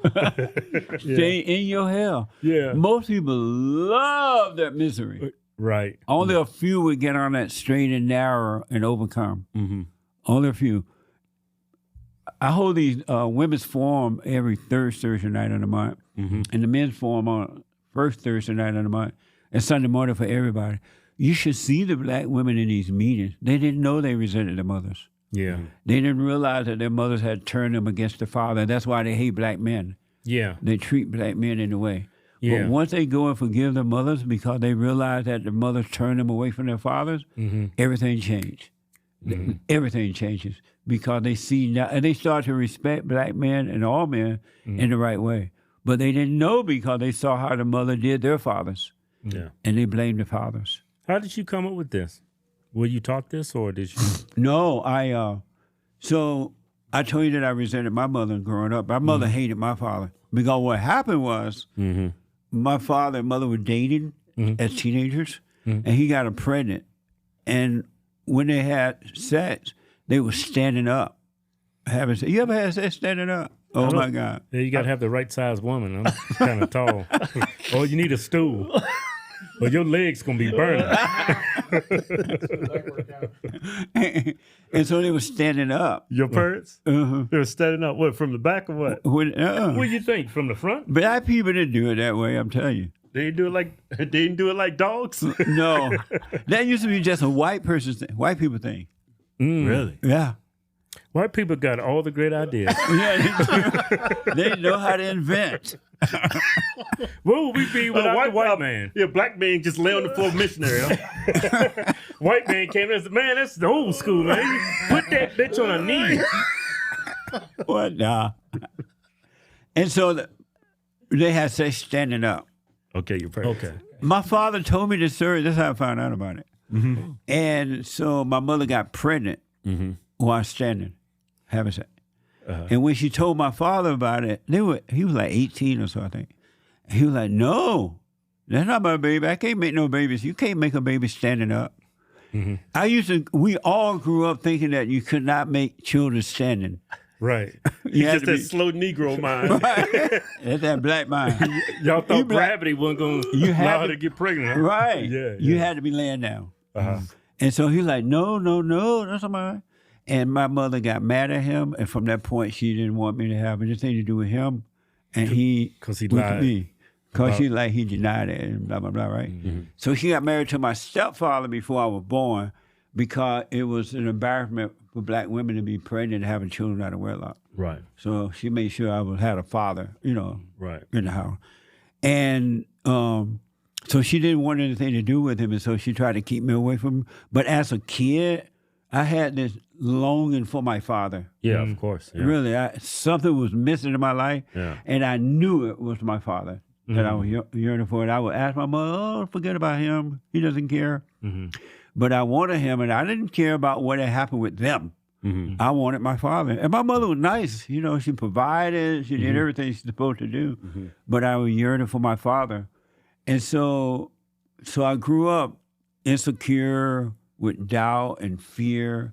I was afraid of women. I used to date women, and then when they would get mad, I didn't know how to deal with them. And when I broke up with them, I would have to have another woman waiting in the ring. You had some backup. Yeah, because I couldn't handle being without one, being lonely. Right. I used to ride up and down the coast. Yeah. Sing that song, playing that song, sitting by the dock of the bay. Oh, yeah. Remember that song? Yeah. Otis Red. I used to love driving from LA to Santa Barbara on a Sunday, feeling this loss for my woman. Yeah. I was missing her. Yeah. So I would have to hurry up and get another one. But when they got mad, I didn't know how to deal with it. And I'm like, wow, I'm afraid of women. I don't know what to do. You used to be a beta, huh? All beta. Beta. And so I finally asked me going to church, and I would ask the preacher, I'm like, look, I have fear. I'm afraid to deal with women in the right. What's wrong with me? And they would say, oh, you need to pray. I'm like, but I'm praying. Yeah, praying fixes everything. Right. You need to read the Bible. I'm reading the Bible. Right. Though I could never learn the Bible, I could never remember the Bible. Right, yes. Y'all ever read the Bible? Yeah, I've read it, but it's like in Old English, and it's just the way it's... I could never remember the Bible like the other Christians. Yeah. They can quote that Bible like and nasty and mean as hell. Yeah. A lot of people use that Bible to for evil. Yes. 100%. Yeah. And so I could never remember. I'm like, but I'm reading the Bible. I'm volunteering at church. I play by, and I'm still have fear. I'm still afraid. So finally, one day, long story short, I asked God, you know what? I have all this fear, and I'm doing all these things. The preacher tell me it's not working. What is wrong with me? Why am I so emotional? And honestly, I forgot to ask. And one day I was getting up to go to work, and I was in the mirror dressing, and he allowed me to see that my heart was evil. I saw this wickedness inside of me that it was a darkness I'd never seen before. And it just came at a glance, and I saw it. I'm like, wow, I didn't know I was so dark on the inside. And then he allowed me, he caused me to realize that come from my mother that I resented her, because prior to that, I did not know I resented my mother. And so I knew I had to forgive her. And so she came to LA to visit her sister. So I went over to visit. And driving over there, I was in fear. I was trembling because I had to face her, right? And you're afraid of who you hate. Whomever you're angry at, they control you. And so I got there. I get into the house. I'm like, hey, I got to talk to you. And the devil was telling me, oh, you're going to mess up her vacation. She's having fun. You know, black women get together, they laugh and loud, and they carry on. But I said, hey, I got to talk to you. She went into the room, and I said to her, all my life, I've been resenting you. And I realized now you couldn't help yourself, and I'm sorry. I realized you couldn't help yourself. And in that very moment, God forgave me, and everything changed. He took away the fear. He took away the doubt. He took away everything, and I've been growing and understanding ever since then. That's why I tell you got to forgive. It's not. You're never going to be free. You're never going to have perfect peace until you forgive your mothers and your father. Yeah. And you can literally have perfect peace and still have an amazing time in life. I'm enjoying myself. But you got to drop the anger. Yeah. Yeah. You don't have to be angry. It's abnormal for human beings to be angry. Right. You did an interview with a gay pastor. Yeah. Right? How did that start? Wonder. It's like an oxymoron. Those two don't go together. But I've noticed when I go to churches, a lot of preachers, pastors, I was totally oblivious to this when I was younger, but now when I look at pastors and these people that call themselves men of God, they're all gay. That's because when you were younger, black people had more dignity about themselves. They had issues, but they didn't advertise it. They didn't flaunt it. They may not have understood how to overcome it, but they didn't do it. But now black people, like the white people, they tell everything. And they think that that's who they are. They promote it. But in the good old days, that was unheard of. You did not put your... homosexual pastor? I am a homosexual pastor, yes. How long have you been a homosexual pastor? I've been a pastor for 8 years, senior pastor, and then before that, I was a youth pastor. Oh, okay. Why do you think that God would call a person, a homosexual, to be a pastor but not change him? So I don't think that God majors where we minor. I think that we put limitations on God that God doesn't have. And if you go to seminary or something like that, there's a thought process that God could possibly be a woman, or that God could be this, or that God could be that. That God can be whatever it is that you need him to be. You believe that he can be a woman? I believe that God can be whatever it is that you need him to be. So can it be a homosexual too if you needed him to be one? You know, I didn't know that guy was gay. Yeah. Oh, you did? No. I could tell as soon as he opened his mouth. No. The way that I found out, he had another guy with him. And so while they were waiting to set up the studio, to get ready to start, this other guy was sitting out in the audience there, or in the auditorium there. And I asked, who is that? Because I thought maybe it was a bodyguard or something. He like, that's my... Oh, he's a bodyguard, all right. I think he said something like, that's my husband. Yeah. Oh, or they going to get married or something like that. Yeah. I'm like, really? And he said, yeah. What Bible are they reading? Must be the homosexual Bible. And so I said to him, so during the interview, because I never ask people their private business at all. I never go personal unless they bring it up first. And then I ask them about it, right? But I never go personal. And so I asked him, he said to me, I'm going to get married. Those two guys. I said, really? This was before the show started. And so during the show, I asked him, if you guys get married, who going to be the husband? Yeah. Who going to be the wife? And right away, he got ticked. Yeah. And I was surprised he got ticked because he the one who told me he was that way. I didn't ask. Right. He's the one that said, I thought he would be proud and happy to talk about it. Right. Yeah. Honestly, I never imagined he would get mad. Right. Because he had said to everybody in the room that was going to be his husband. Yeah. Or they were getting married, right? So I'm like, well, who's going to be the wife and who's going to be the husband? So... Just set him off, huh? And I didn't know he would get mad. The same thing happened with a Catholic priest. I interviewed. And I didn't know the Catholic priest was gay. Yeah, I saw that one too. Yeah. Because, again, I don't ask people to, when they tell me, don't tell me. If you don't want to talk about it, don't mention it. Yeah. You have a right to keep it. Else. I am. Are you playing something? Yeah, I got it. Just before we started the show, you said that you introduced your, is he your husband or your wife? Is that your husband? Yeah, bring it up on the screen. Or your wife? Oh, it's not. Yeah, we don't see it. I'm going to end this interview. Why? Because we're ending this right now. Why you want to end? We're ending it. Well, Take wait, this come off. back. Take this off. When you want to have a real conversation, I'm call having- me. I'm- No, you're bullshitting me. I'm not gonna be a part of that. Come take this off of me, or I'm gonna take it with me. But why are you running? Come take this off of me, or I'm gonna take it with me. Please take it off of me. Really, Because come take it you're off. disrespecting me. But no, I'm So- asking you really. Please take it off. Am or I I'm gonna asking take him it really with serious me. question?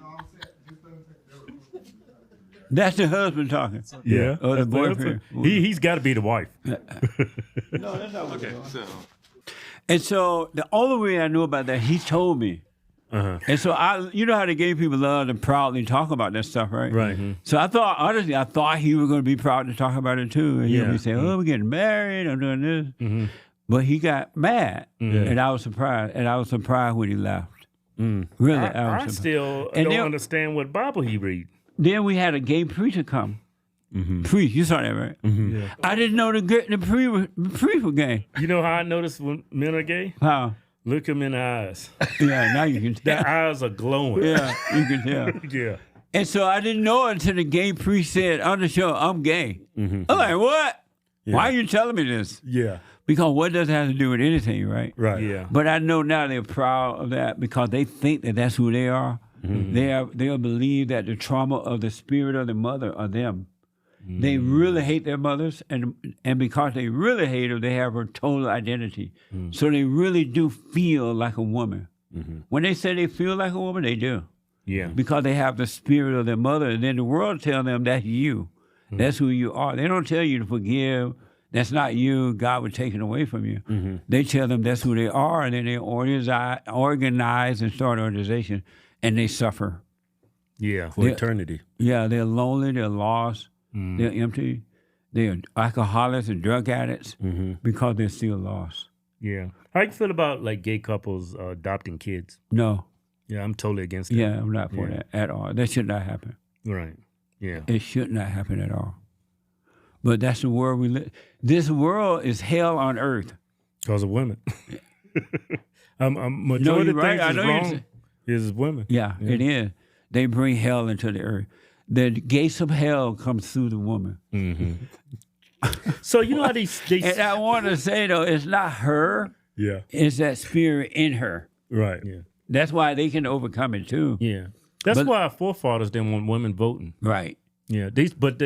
People like to paint our forefathers as these racist, misogynistic men, but the reason why they don't want women is because what we got going on today. And in all honesty, in the good old days when boys were boys and men were men, the women would say, women are not supposed to lead. Women would never work for another woman. They didn't want to work for a woman. They didn't want a woman boss because they knew how nasty they can be. They thought that women shouldn't vote. And they were right about that because women vote in, due to emotions, they vote in all the wrong things. Right. Daycare, health centers, and Abortion, and transgender. Right? Yeah, right. Men and women's sports. Absolutely. Yeah. And then they say that women shouldn't be leading because it's not in their nature. Women used to say that out loud all the time. It wasn't like something they hid and said. They said it out loud. Yeah. And then when their children were taken away, when they were divorced or separation with husband and wife or accident out of wedlock, the father would keep the children and not the mother.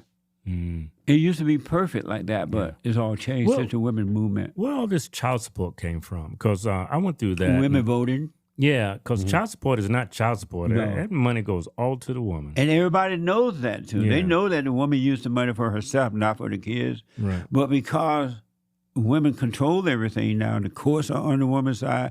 They know how to cry to make you feel bad for them, which is not true. Yeah. So that's why I know so many guys that they lost their children the woman go to court and take control of their children. And even if the court said, well, you have a right to visit your children, she'll make it difficult for the father to see the child. Yeah. She'll make it absolutely impossible. She doesn't care what the court say. Yeah. She'll still make it impossible and still get the money. What a mess. Yeah, I've been through all that crap. Yeah, amazing, huh? Yeah, feminism destroyed the woman's mindset and their rightful place in society. Yeah. And now women's been empowered, and look what they're doing. Yeah. You got men in women's sports. Yeah. Because of the woman vote. Men don't want this. It's women that want it. I'm okay with men playing in women's sport. Yeah? It's got to be co-ed, right? You know why? Why? Because they want women to play in men's sport. Women want to play in men's sport. Yeah. They want to judo, want to fight judo and box and everything. And so nobody complained about that. Yeah, right. And then when I asked, well, why come you want women to play? It's okay for women to play in men's sport. Well, the man is stronger than the woman. I know that. But the man weakened himself to let her win. Same thing with men playing in women's sport. Right. And personally, it shouldn't be that way. Right. Men should not play in women's sport, and women should not play in men's sport. But if it's wrong for the man to play in the women's sport, it should be wrong for women to play in men's sport. Right. Women don't make it in men's sport because they can't make it. Right. The man had to weaken himself. Yeah. And they have destroyed everything that's all men. Private clubs where men see and smoke cigars and just talk. Golf course where men would go and play golf. Yeah. And do business talk together. Yeah. Boy Scouts. Boy Scouts. They literally got rid of the Boy Scout. Yeah.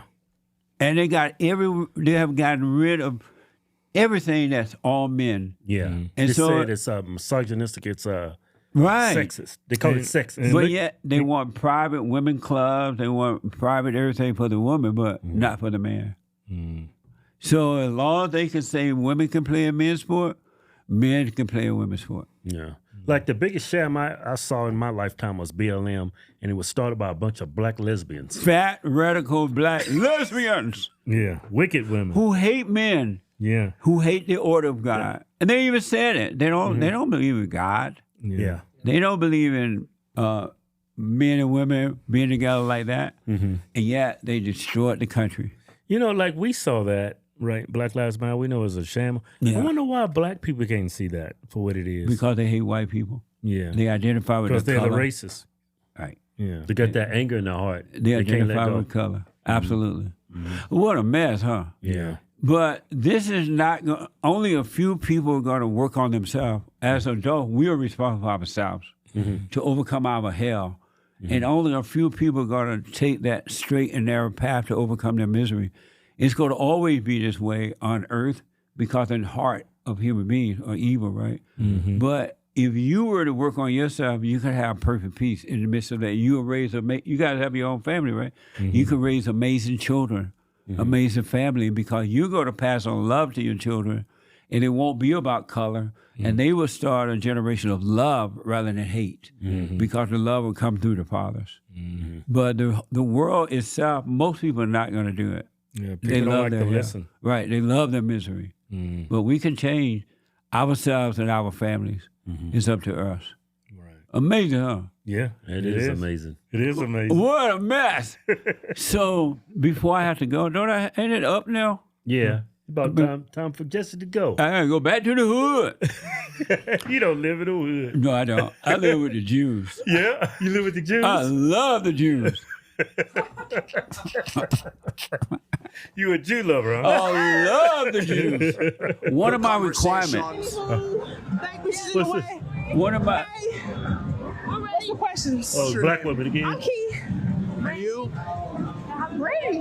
Why do you think it's appropriate to just run up in our interview mid-conversation? I ain't gonna lie, they white and I don't give a fuck. A whole page for me. I never gave a fuck. Are you just looking for attention? No, never. I never gave a fuck. We want to be funny.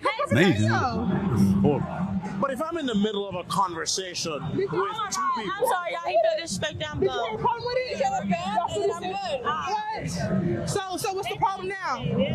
What's the problem now? I mean, see, she's ready to fight. Yeah. White girls are so afraid, too. Yeah, they're afraid. Yeah. That's so sad, though, man. Because these women are suffering. Yeah. They're looking for the love of a father. Yeah, they got so much pain in them. They want you to feel that pain. Absolutely. Too. They want to make your life. That's what hell is. Hell. That's what the black women are doing to the black men, giving them all the misery and pain that they have. Yeah, they're dumping it off on the men. So that's why I stopped dating them. I don't blame you. I really don't blame you. I understand that. Yeah, but it's got to change. I mean, it's not going to change, but individuals can change. Yeah, It can get better for each individual and their family, but human beings love imposing their misery on others, right? Because they're miserable and they call it life, right? Yeah. Right. But it can change for the individual. All people, all human beings, if they want perfect peace, they're gonna have to forgive their mothers. Yeah. All who are born of the flesh must be born of the spirit. Yeah. No way around it. Like you said, individually people can do that, but as the black community as a whole, never happened. It's over. Yeah. No, well, just look at Africa, the continent. Yes. They're broken up into different countries and they hate each other. Yes. They really do. Yeah. They hate each other. But black people here want to go back there. That's the motherland. Yeah, but the blacks don't want them over there. I know. They really don't. I know they don't like black Americans. Yeah. And even when they come attitude. here and the blacks from Africa come here, they go to school, they start businesses, they start their own communities. The black Americans hate them. You think you're better than us. Right. You're acting like the white man. Exactly. They attack them in the same way. Why is the black community the only race of people on this planet that say you're being white? When they're not being white, they're just being educated. Because they hate the white man. Yeah. They hate white people. They say that's the reason. Black people say black people can't be racist. You heard that before? Right. They said everybody can be racist but them. Right. They came up with the word. Right. And everybody can be racist but them. Right. What a mess, huh? Yeah. Yeah. Oh, let me tell you about the Jews. Okay. So tell me about the Jews. So growing up, as a Christian growing up, we were taught, and it's true, that Christians and Jews are one. If it wasn't for Judaism, there would be no Christianity because Jesus was a Jew. Yeah, it was usher in the non-Jew people usher in, and so we're brothers and sisters in Christ, right? And I read so much about Israel growing up, and it's all in the Bible, all over the Bible. So I always wanted to go to Israel, so I could see Israel in the Bible, right? So I finally got a chance to go. Matter of fact, you went? Took 2 trips over there. I went with a bunch of people from Bonn, and then we went back and took another group of people. And we literally walked through the Bible. It was like amazing to be seeing in reality of the things that we read about. And I even saw where Christ laid when he died, and they put him in a little tomb thing. We saw that. And it was amazing to see it. And so we took other people back. So my requirement now, if you want to go to heaven, you have to go to Israel first. Yeah. I heard that before too, but I seen these videos of like Jews spitting on Christians. Is that what was that all about? You're going to always, because of religion, that's why God is not about religion. He's not in religion at all.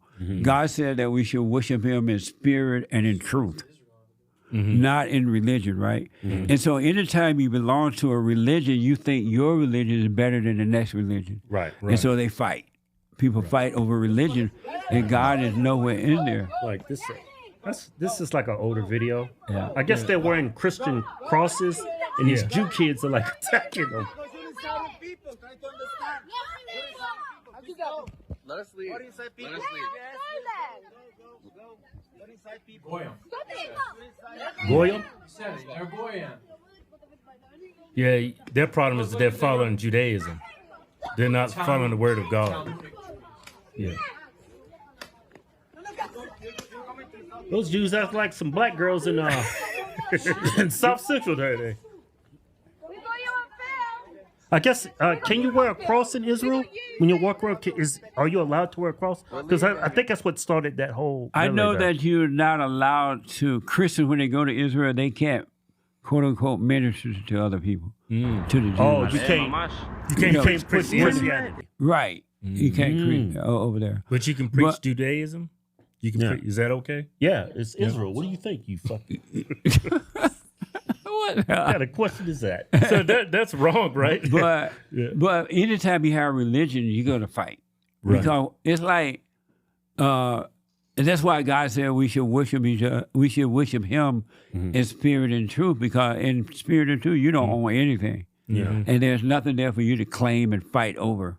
God is not in religion at all. That's man-made, and that's why they fight. Yeah. And so all religions fight each other. No matter if they're Jew, Allah Akbar, or Christian, or Mormon, or they fight. It's like a marriage. Have you noticed that the moment you get married, or the moment you say, this is my girlfriend, or she say, this is my boyfriend, ownership becomes.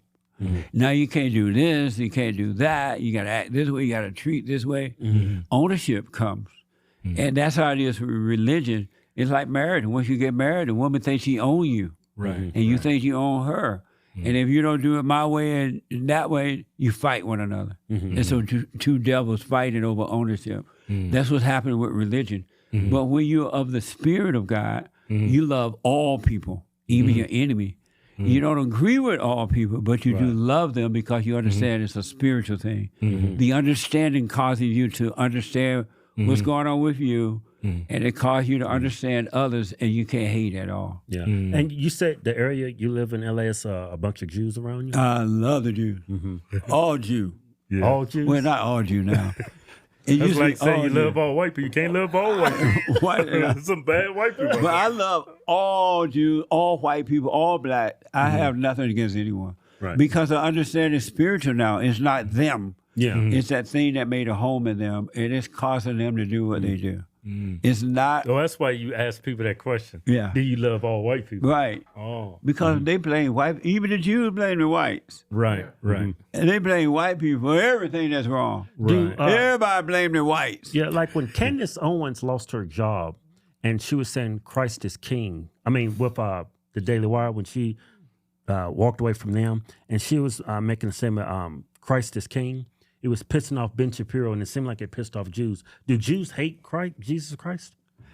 There are Jews who do not believe Jesus is the Son of God, that He came to make us all free. And so, yeah, but there are Jews for Jesus, and they know that Jesus is the Son of God, and that He came to make us free. So you have a mix of that and that too. Even Christians don't believe that Jesus has come already. They think they know He came and went back, but they don't know He has returned and that He lived inside of us. Right. They are waiting. They don't know the kingdom of heaven is inside. It's above, but it's inside of us. And they are still waiting for the end times. And the end time has already happened. They are waiting for Jesus to return. If you tell them that Jesus has already returned and He's in us, they'll attack you.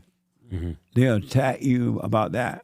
And that's what some Jews, they don't believe that Jesus is the Son of God. They're still waiting for something to happen. And so they fight with the Jews who believe that Jesus come already, right? Believe in Jesus.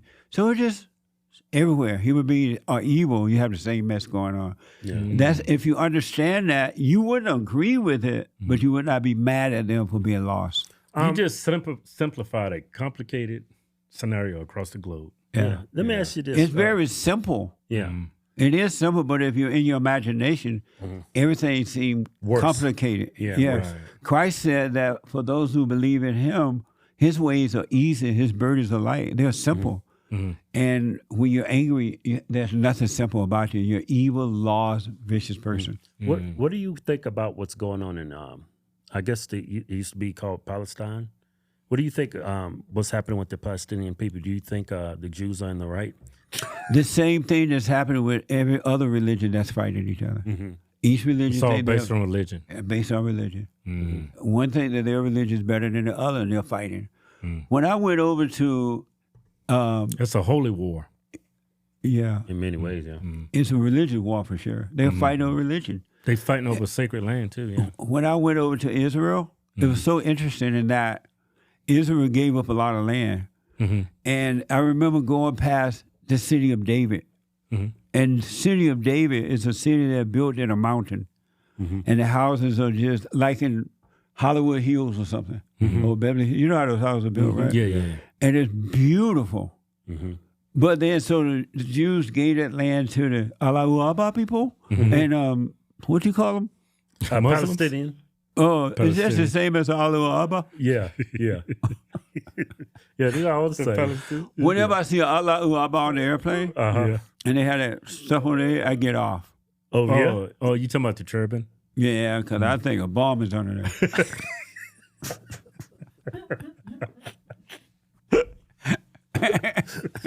Am I wrong? I guess. Well, I don't think that's evil. That's evil in your heart, Jesse.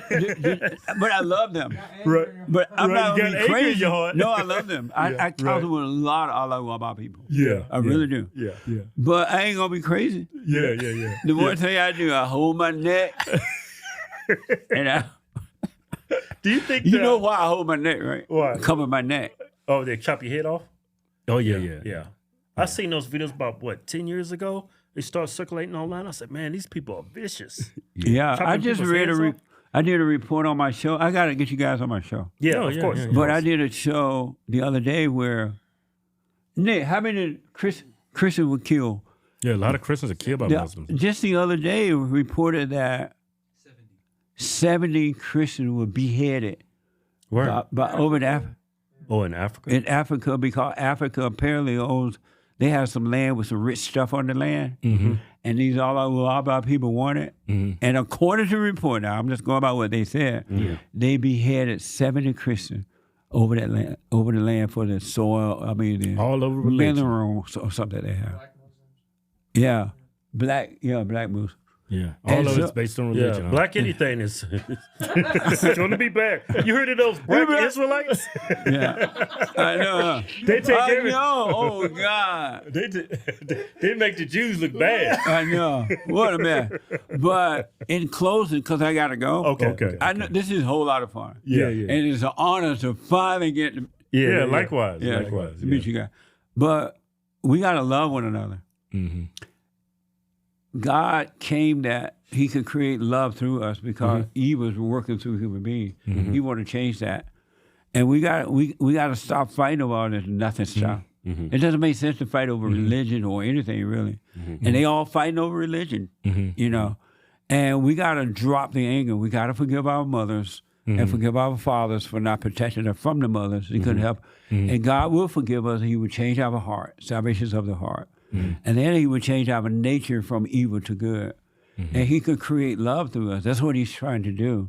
But because of the anger, people listen to evil. All thoughts are all lies all the time about anything. And they'll listen to evil thinking that it's them. And they're treating each other horribly. They treat animals better than they treat each other. Yeah, that's true. Isn't that amazing? Yeah. They treat animals better than they treat human beings. Y'all see how I treat my dogs? Steaks. See that? Aquafina. I don't give them no tap water. It's Aquafina. What a beta. And I bet you carry your little dog in your arm, huh? I don't do all that, Jesse. Hey, where can people find you, Jesse? They can go to rebuildingtheman.com or jesseleepeterson.com or thefallenstate.tv. FALLEN, thefallenstate.tv. And it's all found on YouTube as well, right? Yes, absolutely. Hey, man, this is an honor. Thank you. It was nice just what I thought it was going to be fun. I knew it would be fun. But thank you, you guys, for having us here. Thank you for coming. coming. Thank you. And we got to get you on the Fallen State. Oh, definitely. Yeah. We're going to do that. Something came up. Yeah, I remember that. Yeah, I remember that. What the? But I got a plane to catch. Okay. So I can't be playing no more. Yeah. So listen, forgive your mothers. Yeah, I will. So you can have perfect peace. I have. They could not help themselves. The mothers, your mother could not help himself. My dad, he couldn't help himself. He couldn't help himself. Yeah. Your father loved you. He just didn't know how to deal with your mother. Really. Yeah. So forgive him. And that way you don't pass this on to your children. Right. Because what's going to happen if you don't, you're going to marry women. I don't care if they're Mexicans, Chinese, black, whatever, right? Allah Akbar. You're going to marry the spirit of your mother. And because you're attracted to what you hate, and she will destroy your children. Yeah. She really will. She won't be able to help you. Yeah, I'm going to go home tonight, and I'm going to set that bitch straight. That's right. Tell her she got to forgive her mother, because otherwise, while you're at work, they will turn your children against you. Yeah. They won't be able to help themselves. Right. So forgive. That doesn't mean you agree with evil. Just speak up, but don't be angry. Don't hate. Right. Hate no one. Right. God loves us all. He really does. And he's made us free.